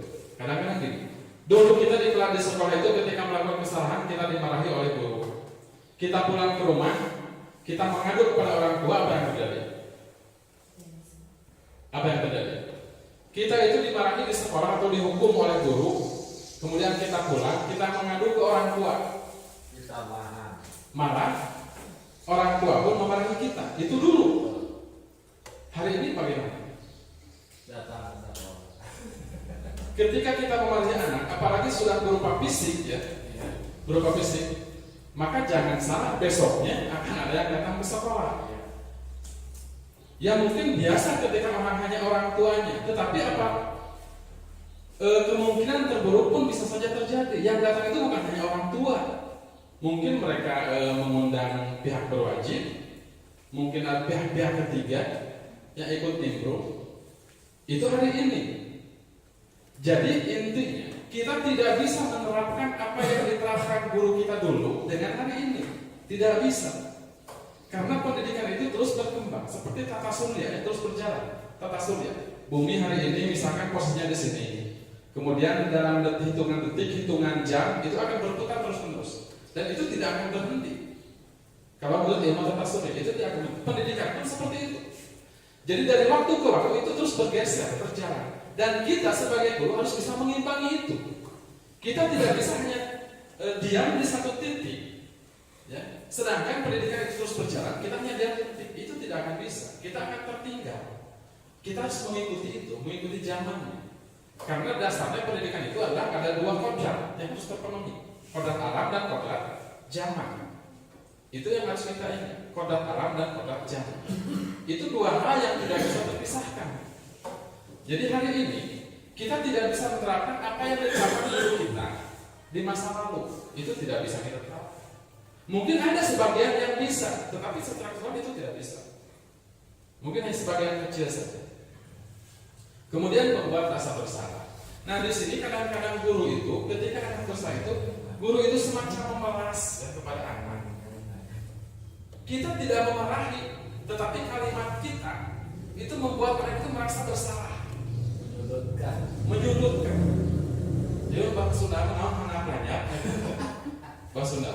Jadi kita itu tidak menyalahkan anak. Anak itu berbuat tapi tidak disalahkan, tetapi kalimat kita jadi membuat anak itu merasa minder. Anak itu merasa bahwa dirinya itu berbuat salah yang luar biasa, dan itu akan membekas di hati anak. Anak itu kadang-kadang akan malu bertemu dengan kita, tidak akan berani bertemu lagi dengan kita, karena mereka berpikir ini, guru ini sebetulnya tidak menyalahkan saya, tetapi saya benar-benar merasa salah dengan luar biasa. Maka itu sebetulnya hal yang harus kita hindari hari ini, harus kita hindari. Kemudian pemantau, ini adalah hal yang sebetulnya sebagian peneliti menunjukkan ini, mengatakan ini boleh, ya, sebagian lagi tidak. Tetapi yang saya pelajari di sini bahwa ini pun tidak boleh, gitu. Sebagai pemantau, punya sebagai teman, ini pun sama. Dan yang terakhir, yang paling bagus itu adalah posisi kontrol itu sebagai manajer. Sebagai manajer. Manajer itu apa sih dalam artian kalau kata? Apa? Pemimpin. Memanage, dia mampu memanage, terus mampu memimpin, mampu mengatur. Nah, itu adalah posisi kontrol kita yang seharusnya sebagai manajer, ya, sebagai manajer. Nah, dalam posisi kontrol itu ada identitas gagal. Kemudian ada identitas berhasil sukses. Kemudian ada identitas berhasil sukses dalam kontrol diri. Jadi yang pertama itu adalah sebagai penghukum dan pembuat rasa bersalah tadi. Itu adalah identitas yang gagal. Identitas yang gagal. Kemudian identitas sukses. Sebagai teman, sebagai pemantau mungkin bagus, bisa sukses. Tetapi motivasinya tadi dari luar, akan dari luar. Sedangkan yang kita harapkan di sini bahwa anak itu akan membangkitkan motivasinya dari dalam dirinya sendiri, intrinsik. Jadi di sini yang paling bagus itu adalah posisi kontrol sebagai manajer, karena manajer ini akan membangkitkan semangat anak, motivasi anak. Jadi seperti tadi, anak itu mau sholat itu bukan karena takut dimarahi orang tuanya, bukan, tapi karena mereka merasa, oh ini kewajiban saya, ini kewajiban saya. Nah seperti itu. Kemudian selanjutnya Bapak dan Ibu, nah untuk menerapkan disiplin pun ada satu hal yang bisa dan harus kita lakukan di dalam kelas. Di dalam kelas kita dari lingkungan kecil saja dulu. Jangan dulu kita berharap bahwa mau semua sekolah, semua kelas, misalkan ada satu sekolah dengan 250 anak, kita mau usahakan dengan sendiri. Itu jangan terlalu muluk, ya. Kita tidak mungkin, bukan tidak mungkin, ya. Kalaupun itu bisa, dan perlu waktu yang sangat lama. Nah, kita dari lingkungan kecil saja dulu, kelas kita saja dulu. Buatkan satu keyakinan kelas yang di dalamnya itu ada nilai-nilai kebajikan yang memang harus dilakukan dan diyakini oleh anak bahwa itu hal yang baik. Karena begini, kalau satu kelas misalkan dibuat ini, kelas lain dibuatnya, akhirnya semua kelas akan sama melakukan ini. Dan ketika semua kelas sudah menerapkan ini kita bawa ke forum sekolah, kita diskusikan di antara rekan guru, kita buatkan keyakinan sekolah pada akhirnya. Ini kita bisa kolaborasikan nantinya, misalkan dari kelas 1 keyakinannya ini, kelas 2, dan itu tidak menutup, pasti ada hal yang sama, poin-poin yang sama pasti ada. Nanti kita akan satukan itu. Jadi keyakinan sekolah. Nah, diawali dari keyakinan kelas, ya. Nah, pertanyaannya, mengapa harus keyakinan bukan peraturan? Karena yang biasa kita lakukan itu adalah peraturan, ya. Yang sudah sangat terbiasa itu adalah peraturan, tata tertib, peraturan kelas. Nah, hari ini kenapa harus keyakinan? Tidak lagi peraturan. Kenapa? Kira-kira. Sedangkan yang biasa itu kita peraturan kelas, ya, peraturan kelas. Tetapi hari ini yang harus kita lakukan itu yang dibuat bukan lagi peraturan, tetapi keyakinan kelas. Kenapa seperti itu? Kalau peraturan itu dibuat oleh satu pihak, ya. Kalau keyakinan dibuat oleh sekelompok kelas. Ya, tepat. Kalau peraturan itu dibuat oleh satu pihak. Ya. Kalau keyakinan berarti dibuat secara bersama-sama antara guru dan murid. Dan peraturan itu biasanya hanya diperuntukkan untuk siswa. Biasanya kalau di kelas kita buat peraturan itu diperuntukkan untuk siswa. Kalau di sekolah misalkan peraturan itu dibuat untuk guru yang membuatnya kepala sekolah misalnya. Kadang-kadang kepala sekolah tidak melakukan tidak apa-apa. Karena ini yang membuat saya. Nah, kalau pun peraturan di kelas itu akan sama. Yang namanya peraturan, kita buat peraturan kepada anak, tempelkan di dinding. Anak itu harus ini, harus ini, harus ini. Tetapi kita sendiri tidak melakukan itu. Tetapi kalau keyakinan, kalau dibuat bersama-sama, jangan salah. Ketika kita merumuskan keyakinan, kita pun memberi masukan. Bukan hanya meminta dari anak, kita pun berikan masukan. Kalaupun misalkan kita mengajak anak, silakan tuliskan misalkan keinginan kalian, kita pun menulis keinginan kita itu apa. Guru pun menulis. Makanya di sini dikatakan bahwa keyakinan itu adalah dibuat guru dan bersama murid. Artinya bersama-sama, bukan hanya murid. Kalau hanya murid yang membuat, kita tidak, ya itu pun tidak terlalu benar ya, karena tidak dilakukan bersama-sama. Hanya murid saja. Jadi keyakinan itu dibuat oleh guru dan murid atau siswa, dan nantinya dilaksanakan oleh guru dan siswa juga. Ketika ada peraturan atau keyakinan kelas, sepatu dan sandal ditaruh di luar, kita pun lakukan itu. Jangan hanya siswa. Kadang-kadang anak masuk ke kelas nggak pakai sepatu, seperti dibuka, ya kita gurunya malah pakai sepatu, ya semacam itu. Itu ada perbedaan peraturan dan keyakinan. Kalau peraturan tadi dari siswa saja. Nah, keyakinan kelas berupa pernyataan-pernyataan universal yang dibuat dalam bentuk kalimat positif yang mudah diingat dan dipahami dengan menerapkan nilai-nilai kebajikan. Terbentuk dari kesepakatan atau keinginan bersama antara guru dengan murid. Dan sini juga keinginan bersama antara guru dengan murid. Artinya bukan keinginan guru saja, bukan keinginan murid saja, tetapi bersama-sama dalam satu kelas atau antar seluruh warga sekolah. Ini mungkin untuk sekolah ya, untuk satu sekolah. Kalau di kelas itu dalam satu kelas, guru dan murid dalam satu kelas. Kalau untuk sekolah berarti semua dari mulai kelas sekolah, guru, siswa, bahkan tidak menutup kemungkinan melibatkan komite ataupun ada perwakilan dari orang tua. Karena nantinya ini akan dilaksanakan bersama-sama. Jadi ini harus kita bukan harus ya, tetapi alangkah lebih baiknya ketika kita membuat keyakinan sekolah ini kita undang orang tua. Kalaupun tidak memungkinkan seluruhnya, ya perwakilannya saja. Setiap kelas misalkan kita ada komite kelas ya, komite kelas. Nah ini akan kita libatkan ketika kita membuat keyakinan sekolah ya, keyakinan sekolah.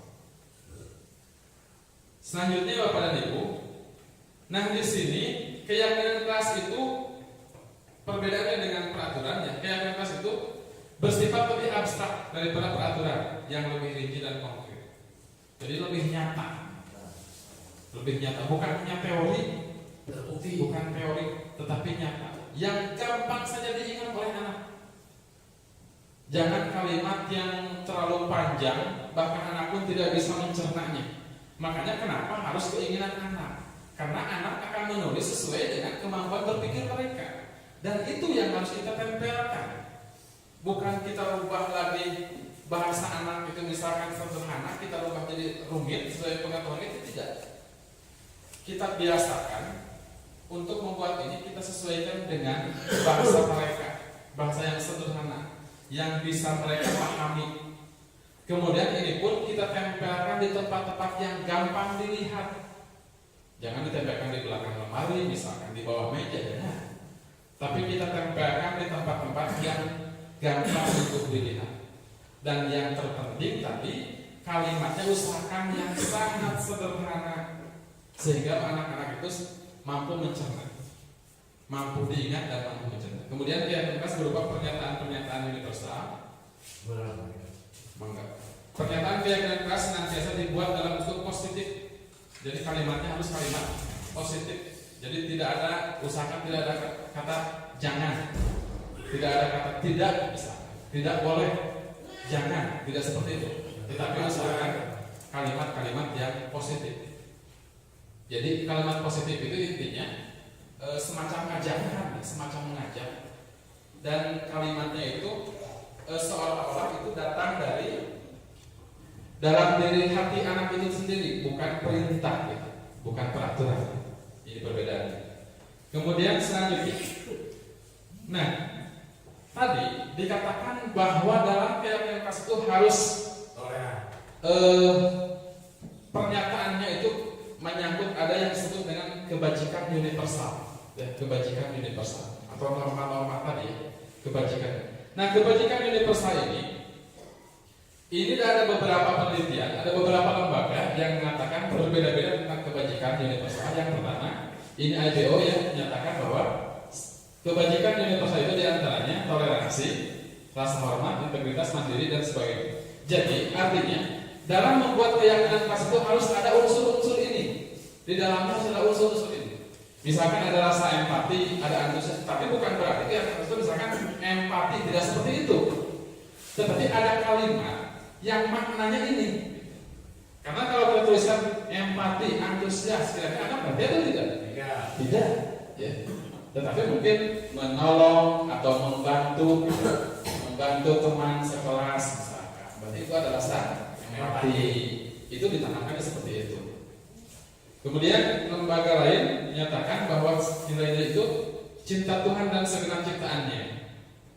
Kemudian kemandirian dan tanggung jawab, kejujuran atau amanah, diplomatis. Ini juga sama. Ketika kita mengatakan anak-anak harus diplomatis, kira-kira mengerti nggak anak-anak? Tidak, apalagi kelas bawah. Tetapi mungkin bisa kita buatkan kalimat yang sederhana, tetapi maknanya ini, maknanya ini. Kemudian ada di sini lembaganya disebut, menyebut ada petunjuk seumur hidup, ada keterampilan hidup, ya. Peduli, penasaran, bekerja sama, keberanian, keingintahuan dan sebagainya. Keterampilan hidup bisa dapat dipercaya, lurus hati, mendengar. Nah, ini mungkin nilai-nilai kebajikannya. Kemudian ada lagi disebutkan secara betul, ya, bahwa nilai kebajikan itu ada empati, hampir sama seperti tadi, suara hati, kontrol diri, rasa hormat, kebaikan, toleransi, keadilan. Kemudian ini banyak yang nilai-nilai kebajikan yang lain. Nah, tetapi yang semua itu, ya, sebelum kita ke selanjutnya, kita di sini ada contoh, ya, contoh peraturan atau kesepakatan, ya. Ini awalnya mungkin dari peraturan dulu. Kembalikan barang ke tempatnya. Misalkan ada kalimat ini. Kira-kira ini nilai kebajikannya apa? Kembalikan barang ke tempatnya. Nilai kebajikannya apa? Di sini. Tanggung jawab, ya, bisa tanggung jawab atau disiplin juga bisa. Tanggung jawab bisa. Dilarang mengganggu orang lain. Toleransi terus apa lagi? Nilai kebajikannya lebih ke saling menghargai atau saling menghormati, kan? Kemudian hadir di sekolah 15 menit sebelum pembelajaran dimulai. Tepat waktu atau disiplin, ya. Dilarang melakukan kekerasan.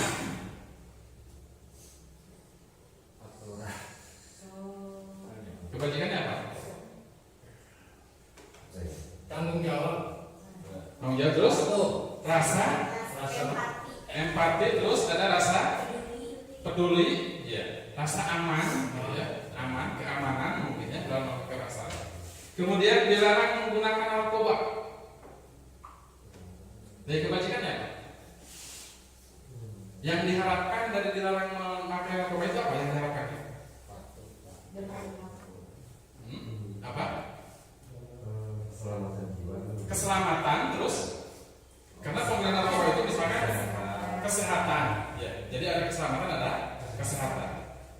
Jadi ini, jadi seperti tadi nilai-nilai kebajikannya itu tersirat, ya, tidak dituliskan, tetapi kalimatnya yang ini seperti ini. Ini akan mudah diingat, tetapi ada nilainya di dalamnya, nilai kebajikannya. Bergantian atau menunggu giliran. Misalkan masuk ke kelas itu anak-anak itu menunggu giliran, tidak terpahula-hula, gitu, ya. Simpati. Betul, budaya Antri. ya, ini budaya antri. Dilarang merokok. Ini mungkin hampir sama tadi dengan rokok, ya. Kesehatan. Kemudian ada lagi bahwa dilarang merokok itu selain kesehatan diri kita sendiri juga adalah kesehatan orang lain, berapa pasifnya. Jadi mungkin ada rasa menghargai, peduli lingkungan gitu ya dari kalimat ini. Gunakan masker, kesehatan. Nah, jadi semacam itu. Jadi keyakinan keras itu semacam kalimat-kalimat yang sebetulnya sederhana kalimatnya, tetapi di dalamnya ada nilai kebajikan yang diharapkan. Nah, nilai-nilai kebajikan itu sendiri yang dari tadi beberapa lembaga menyatakan ada bermacam-macam.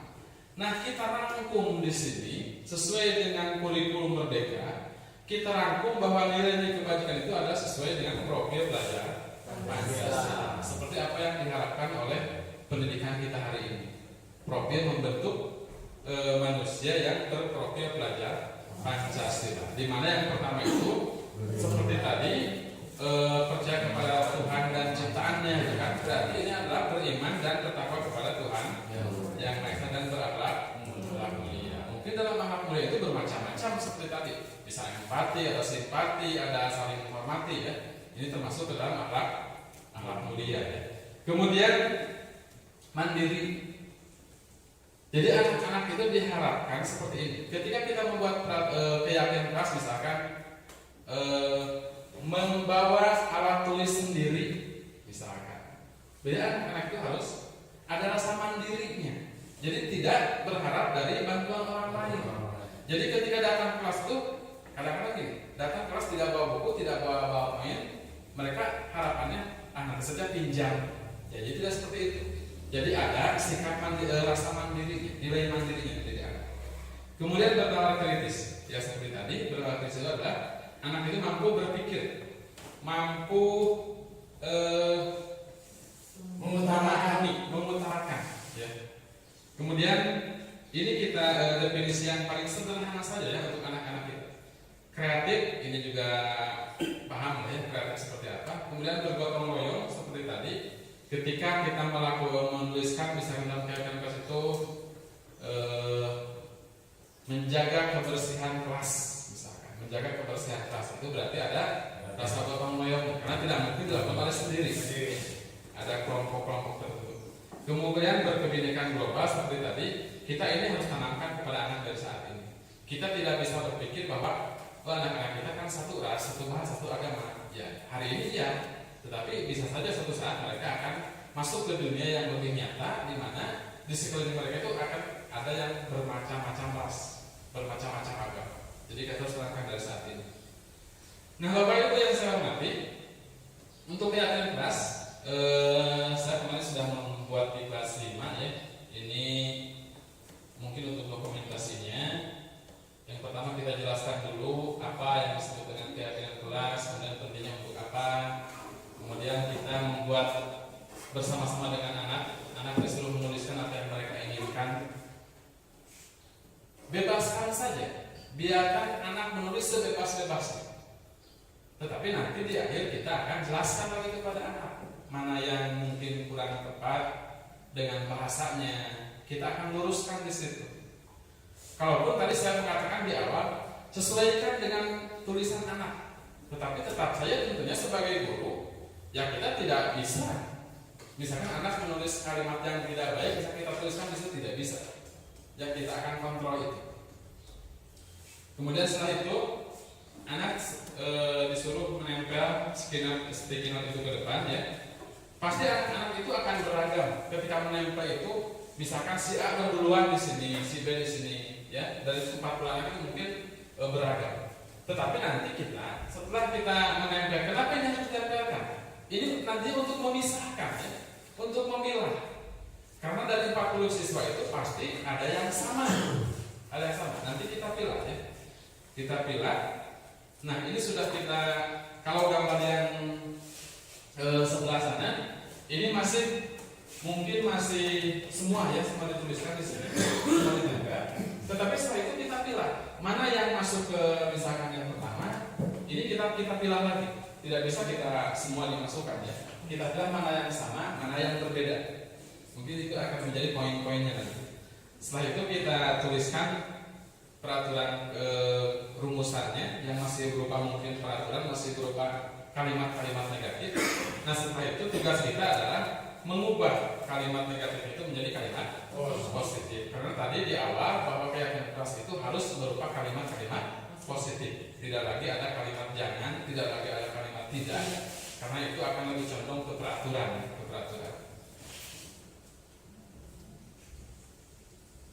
Nah, untuk sesi yang terakhir mungkin ini adalah materi yang terakhir adalah segitiga restitusi. Nah, ini mungkin hal yang baru karena terus terang saya saja baru mengenal ini ketika masuk di calon guru penggerak. Ini segitiga apa sih? Kalau lihat bangunannya segitiganya segitiga apa? Segitiga sama sisi. Ya. Segitiga itu ada sama sisi, ada sama kanan, sebagainya, lah itu sudah paham.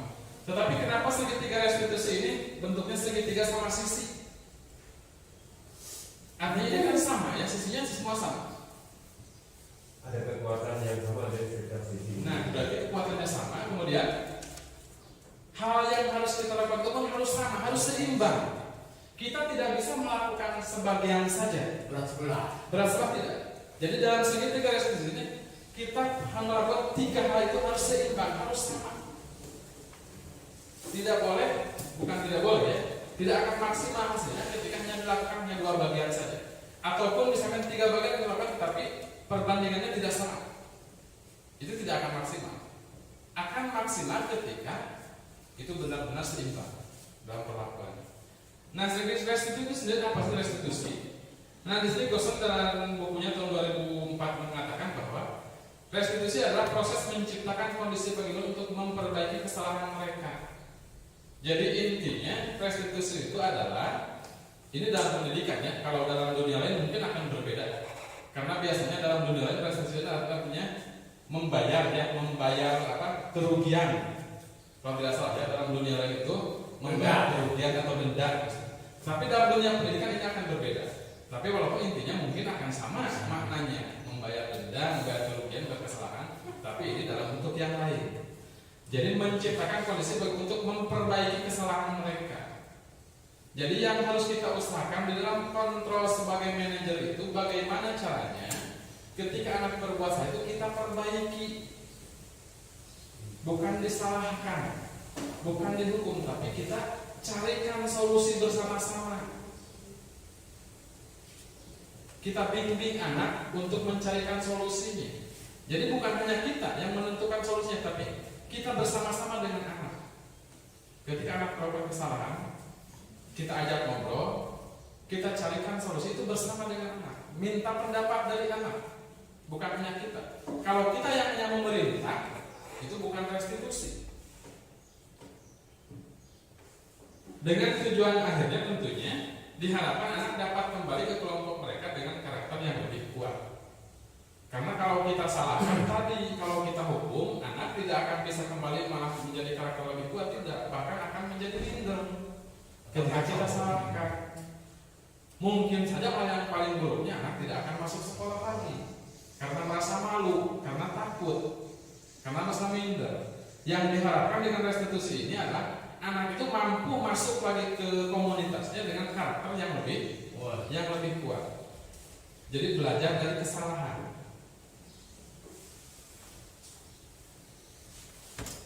Jadi membantu murid restitusi untuk menjadi orang yang seperti apa yang mereka inginkan dan bagaimana mereka memperlakukan orang lain. Jadi seperti itu tujuan-tujuan. Nah, di dalam segitiga restitusi, kenapa disebut segitiga ya? Ini untuk ciri-cirinya nanti mungkin kita bisa baca saja ya. Kenapa disebut segitiga restitusi? Karena ada 3 tahapan, 3 langkah yang harus kita lakukan.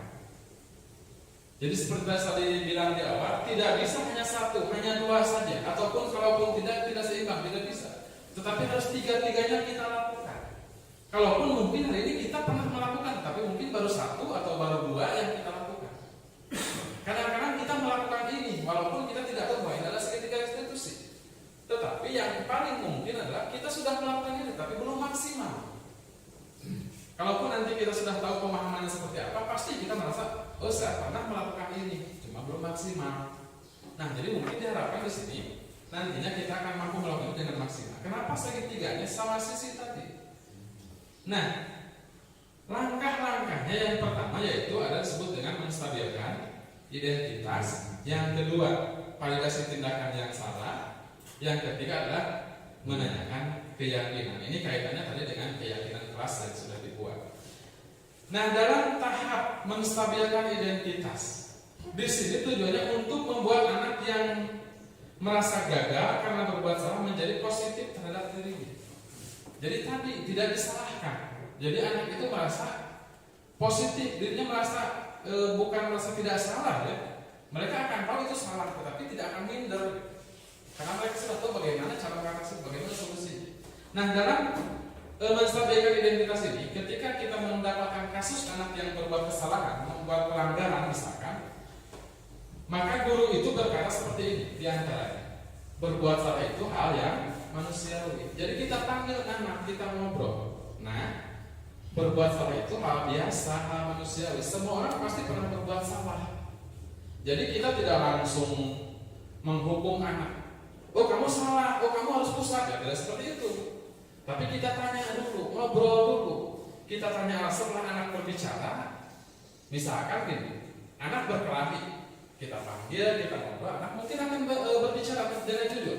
Pak, saya berkelahi karena si A gini mungkin ya, si B gini mungkin seperti itu. Nah, kita di situ stabilkan dulu identitasnya, karena anak itu masih marah, mungkin masih bernafsu. Apalagi ketika kita salahkan, ya anak bukan akan sadar, malah mungkin akan marah juga kepada kita. Ya kita disitu katakan, nah kalau ibu pun di posisi kamu, mungkin akan sama, akan berkelahi. Jadi seperti itu. Jadi kita stabilkan identitas, kita mengakui bahwa semua orang itu akan melakukan hal yang sama. Jadi anak itu pertamanya dia tidak akan minder, tidak akan merasa disalahkan dengan adanya penstabilan identitas. Kemudian yang selanjutnya ada validasi tindakan yang salah. Jadi membantu siswa mengenali basic need atau kebutuhan yang ingin dipenuhinya ketika melakukan kesalahan itu. Pada dasarnya setiap tindakan manusia tujuannya adalah pemenuhan kebutuhan tadi ya. Jadi kita itu membantu anak untuk mengenali kebutuhannya. Kebutuhan apa yang mereka harapkan? Kenapa mereka itu berkelahi? Kenapa mereka itu memukul temannya misalkan. Jadi kita malah menguatkan mereka. Kita katakan, kalau kamu masih mending misalkan hanya memukul misalkan. Mungkin kalau ibu akan lebih dari itu. Mungkin kalau bapak di posisi kamu, mungkin bapak akan lebih dari itu. Seperti contoh misalkan anak yang tidak masuk sekolah, setelah kita tanya alasannya, misalkan itu, oh karena ibu saya sakit pak, oh karena saya orang tua saya sibuk, saya harus mengurus adik-adik saya.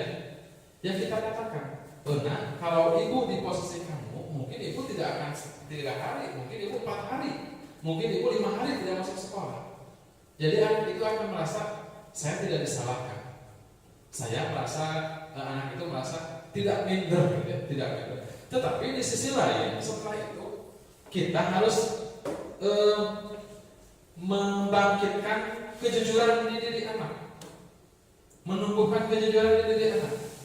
Setelah kita mengatakan, kalau ibu di posisi kamu, mungkin ibu atau mungkin bapak akan lebih dari itu.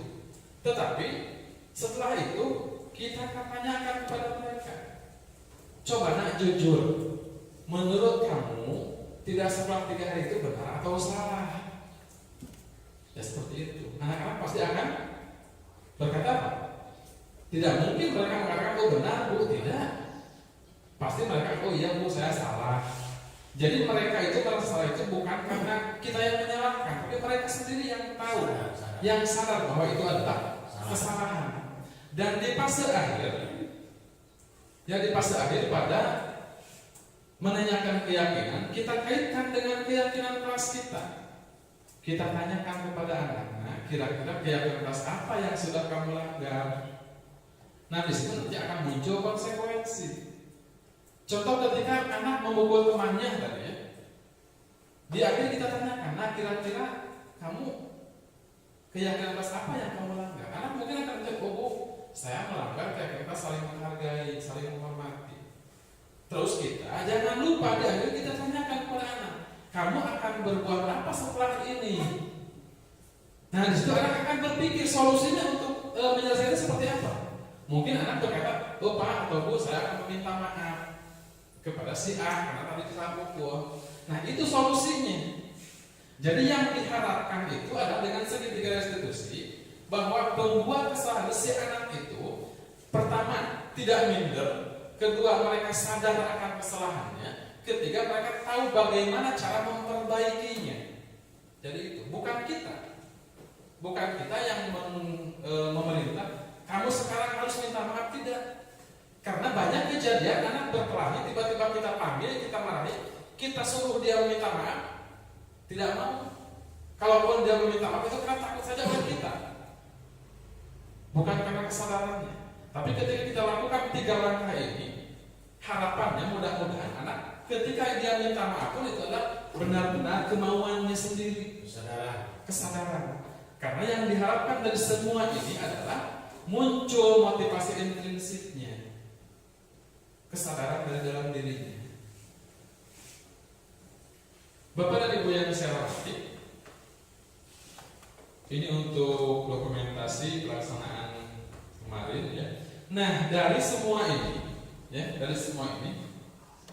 adalah skemanya, bahwa untuk menumbuhkan budaya positif itu, ini ada beberapa hal yang sudah tadi kita bahas bersama-sama, tapi ini secara kesimpulannya seperti ini, bahwa ada mana disiplin, teori motivasi, kemudian posisi kontrol sama kebutuhan, dan seperti ini. Yang terakhir adalah segitiga restitusi. Nah, Bapak dan Ibu yang saya hormati, untuk di sesi akhir, mungkin di sesi akhirnya saya akan meminta Bapak Ibu waktu mungkin 2-3 menit saja untuk menuliskan refleksi dari kegiatan yang sudah kita lakukan hari ini, yang mungkin nantinya refleksi ini akan menjadi perbaikan untuk kita semua, terutama untuk saya sendiri. Saya mohon Bapak-Bapak semua untuk mengisi ini ya, menuliskan ini, kemudian nanti kita akan tempel di depan kelas.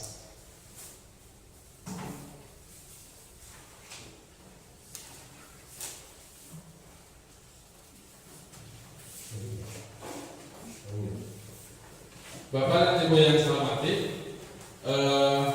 tidak akan lama ya, mungkin 2-3 menit saja. Tidak harus terlalu banyak, tetapi harapannya refleksikan kegiatan hari ini yang sudah berjalan 1 jam lebih ya, dari awal sampai akhir. Apa saja refleksi kita? Ngantuk misalkan, selagi kegiatan saya ngantuk misalkan, silakan, tidak apa-apa. Mungkin itu akan jadi kontrol bagi saya juga ketika nanti melaksanakannya harus seperti apa, supaya audiensnya tidak ngantuk lagi. Mungkin seperti itu ya. Silakan, apapun boleh Bapak tuliskan refleksi untuk kegiatan hari ini. Tapi jangan menuliskan saya kemarin misalkan mengembala kambing ya, tidak, karena tidak ada kaitannya sama sekali dengan ini ya. Tapi ini refleksi dari tadi jam 11.30 gitu ya, sampai sekarang refleksikan.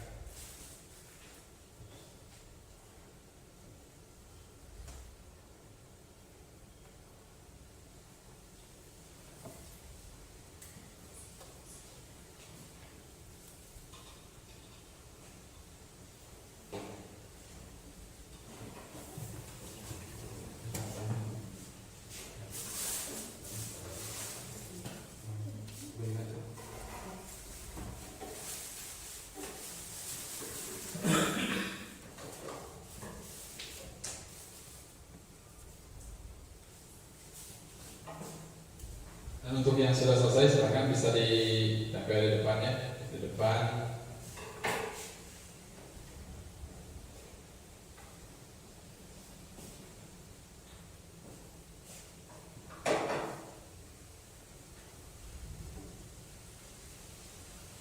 Ya, inilah kita ya. Sebetulnya hal yang tidak sulit, bukan pertanyaan, bukan apa-apa, tidak sulit, tetapi kadang kita sulit mengungkapkannya. Jadi literasi kita mungkin ya, disinilah pentingnya literasi ya. Makanya kita pun bisa membiasakan ini pada anak. Ini pun bisa kita terapkan dari pembelajaran kita setiap hari. Mungkin kita minta refleksi dari anak-anak. Ini tidak salah, bahkan harus kita lakukan ya. Bukan hanya anak-anak tentunya, tapi kita juga sebagai guru setelah mengajar, setelah pulang ke sekolah mungkin kita merefleksi kegiatan yang telah kita lakukan untuk setiap harinya. Bahkan mungkin untuk orang-orang tertentu, refleksi itu benar-benar dilakukan setiap hari. Ketika mereka mau tidur, ketika mereka mau istirahat, mereka itu benar-benar tumpahkan dalam tulisan apapun yang terjadi dalam seharian itu. Dan mungkin itu bisa kita coba ya, bisa kita coba.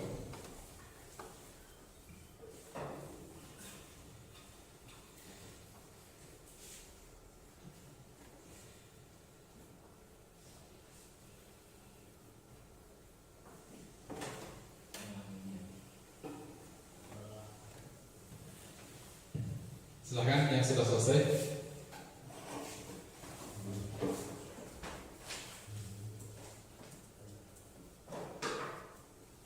Mau dikasih nama boleh, tidak dikasih nama juga nggak apa-apa. Ini yang pertama Pak Asep ya sudah.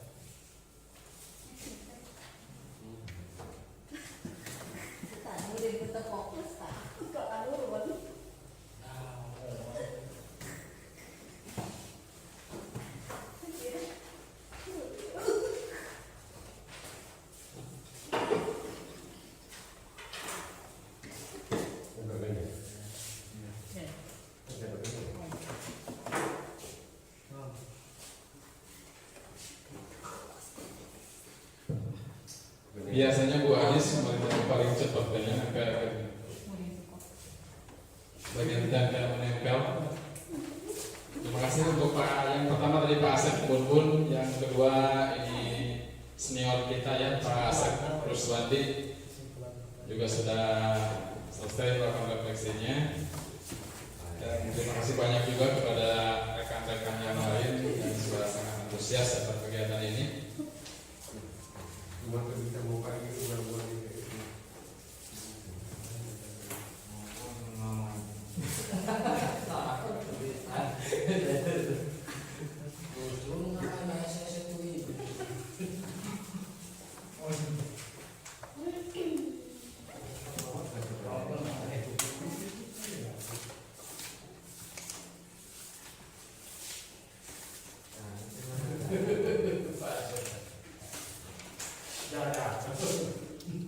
Ya, terima kasih ya Pak Asep. Silakan yang lainnya.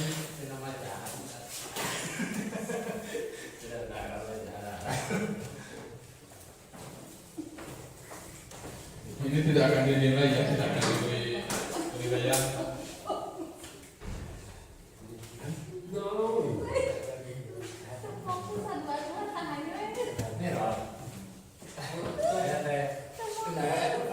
Bapak dan Ibu yang saya hormati, untuk sesi akhir kali ini ya sambil Bu Alis menempel ya, menyampaikan, saya berharap ada masukan dari rekan-rekan, bisa 1 atau 2 orang untuk kegiatan hari ini.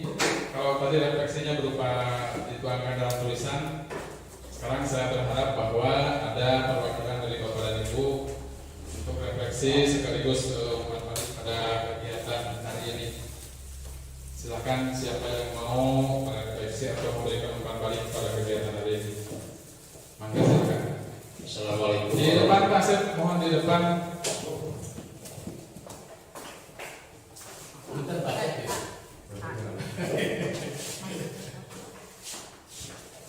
Assalamualaikum warahmatullahi wabarakatuh. Terima kasih kepada Pak Epul sebagai moderator ya di sini. Memberi waktu untuk sekedar sepatah dua patah menyampaikan refleksi hasil dari penyampaian materi dia. Saya tidak akan panjang lebar. Alhamdulillah saya sudah mendengar dan menyimak secara keseluruhan masalah diferensiasi budaya ya, yang disampaikan materi cuman di tengah-tengahnya ada kata-kata hukuman dan penghargaan. Nah itu yang saya simak dan mudah-mudahan kita terapkan untuk kedepannya, karena di sini atau di sebagian sekolah semua umum bahwa di sini ada keterangan hukuman adalah penghargaan, ya kan?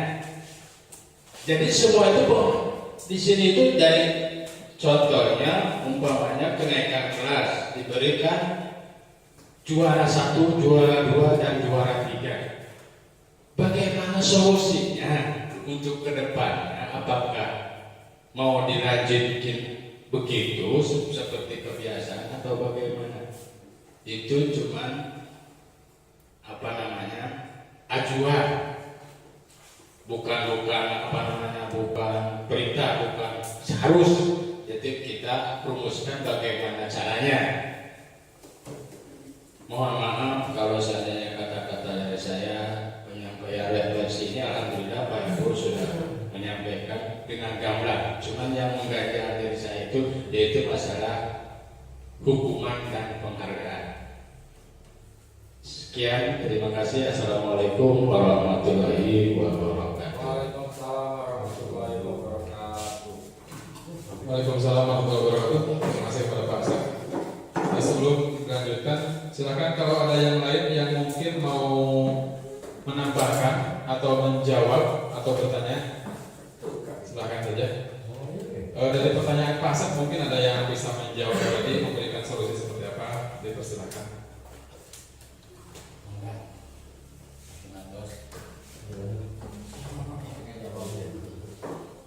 Dibayar Pak.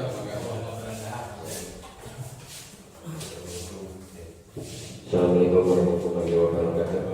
Mungkin saya akan menambahkan sedikit ya, di mana tadi di akhir tahun kita selalu, dan ini sudah menjadi tradisi di setiap interaksi ya, baik di sekolah kita ataupun di sekolah yang lain, bahwa memang di setiap tahun itu akan ada pengumuman kejuaraan. Kalaupun kita mau menghapus atau mentiadakan sesuai dengan apa yang tersirat di kurikulum Merdeka Belajarnya, di mana di sana tidak dicantumkan lagi. Ini perlu kerjasama. Rupanya untuk menghapuskan kejuaraan perlu kita ada pertama rapat, keduanya mungkin koordinasi dulu sama kepala sekolah, koordinasi sama komite, koordinasi sama orang tua.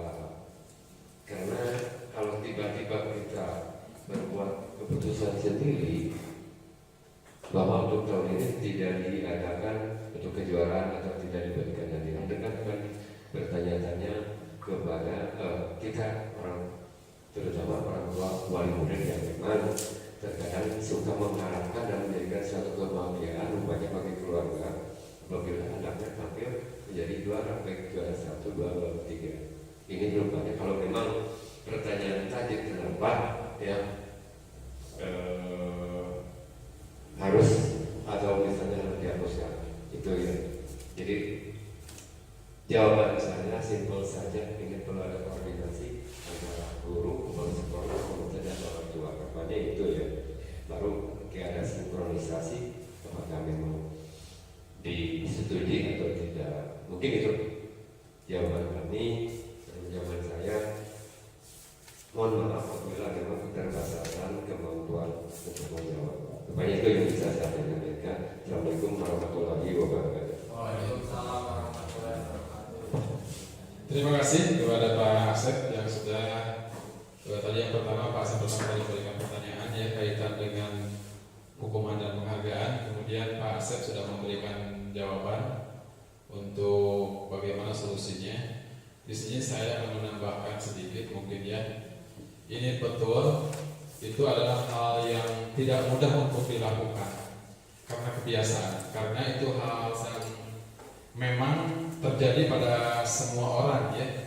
Jadi untuk merubah kebiasaan itu hal yang tidak mudah, hal yang sulit. merubah kebiasaan yang sudah memang bertahun-tahun, bahkan mungkin dari semenjak kita lahir sampai hari ini itu terjadi. Kita akan berubah secara tiba-tiba, itu bukan hal yang mudah, itu akan sangat sulit. Tetapi itu bukan hal yang tidak mungkin, itu bisa saja kita lakukan. Benar tadi kata Pak Aceh, yang pertama tentunya kita adanya koordinasi rapat dulu dengan orang tua, kita sampaikan kepada orang tua, kita komite. Tetapi satu hal yang tidak boleh kita lupakan adalah kita pun harus berkoordinasi atau berkolaborasi dengan sekolah-sekolah lain, minimal yang dalam satu kecamatan saja. Karena ketika kita mengambil keputusan hanya dengan satu sekolah saja, maka kita akan berbenturan nanti dengan sekolah yang lain. Jadi yang harus kita pertimbangkan juga, setelah kita dalam satu lingkungan, satu sekolah, kita pun harus berkomunikasi, melakukan satu komitmen yang sama dengan sekolah-sekolah minimal dalam satu kecamatan saja. Dan itu mungkin saja dilakukan walaupun tidak hari ini. Mungkin itu mungkin, ya. Mungkin bisa, bahkan pasti. Kalau kita bekerja sama, berkolaborasi dengan semua pihak, pasti itu bisa kita lakukan. Tidak ada yang tidak mungkin. Tidak ada yang tidak mungkin, apalagi ketika orang tua itu paham seperti apa dampak dari penghargaan itu sendiri. Bapak dan Ibu yang saya hormati, terima kasih untuk waktunya hari ini. Satu lagi silakan. Mungkin ini ya, yang terakhir. Assalamualaikum warahmatullahi wabarakatuh. Waalaikumsalam. Pertama saya ucapkan terima kasih dan alhamdulillah karena dari sekian banyak SD, bahkan setiap banyak guru, tidak semua guru bisa masuk ke jadi CP. Ini saya merasa bangga dan bahagia sekali karena ada utusan dari sekolah kita. Perlu apresiasi. Mohon tepuk tangan dulu nih. Luar biasa. Ya, saya ucapkan terima kasih kepada Pak Eko. Karena kenapa saya katakan saya berterima kasih dan merasa bangga? Tadi sudah dikatakan bahwa untuk masuk menjadi JCP ini berjubel, mungkin karena banyaknya peserta atau mungkin karena sesuai dengan IQ atau gimana di sana. Namun yang jelas dengan keberadaannya JCP dari kita ini menambah wawasan bagi kita. Ternyata yang menjadi JCP di sini betul-betul harus orang yang melek terhadap dunia pendidikan, melek terhadap anak sekolah, melek terhadap IT, terutama IT. Ini itu yang pertama. Yang kedua, dengan adanya CP dari sekolah perwakilan dari sekolah kita, ini memberikan suasana baru bagi sekolah kita, dan mudah-mudahan harapan kami mungkin ke depannya apa yang didapat dari CP ini bisa direalisasikan nanti di lapangan. Dan alhamdulillah hari ini bisa kita lihat luar biasa. Saya bukan hanya menguji di depan dan memang kenyataannya luar biasa, mampu menyampaikan materi yang begitu banyak, 1 jam lebih bisa disampaikan dengan tanpa jeda, dengan bahasa yang bagus, materinya juga bisa dikuasai. Kemudian tadi itunya bahasanya mungkin karena kemampuan seseorang kan berbeda. Ini kalau saya bilang ini sudah meyakinkan, yakin dan mudah-mudahan ini merupakan satu doa, mudah-mudahan bisa lolos tanpa ada halangan, karena melihat dari apa yang disampaikan, cara penyampaian yang bagus, materinya juga bisa menguasai, kemudian apa yang menjadi permasalahan menjabarkan dari poin-poin tersebut sudah jelas, tidak ada lagi apa istilahnya yang keraguan. Mungkin itu yang bisa saya sampaikan. Sekali lagi terima kasih kepada Pak Eko, perwakilan dari DSD kita menjadi CP, dan mudah-mudahan kita doakan, mudah-mudahan ada berapa modul lagi Pak? Modulnya ini baru yang keempat, maju yang kelima, berarti 6 lagi. Mudah-mudahan ya modul yang belum dipelajari ataupun modul yang sudah dipelajari ini mungkin PR yang belum dipelajari, mungkin PR buat Pak Eko. Bagi yang sudah dipelajari mungkin ini sebagai ilmu buat kita nanti implementasi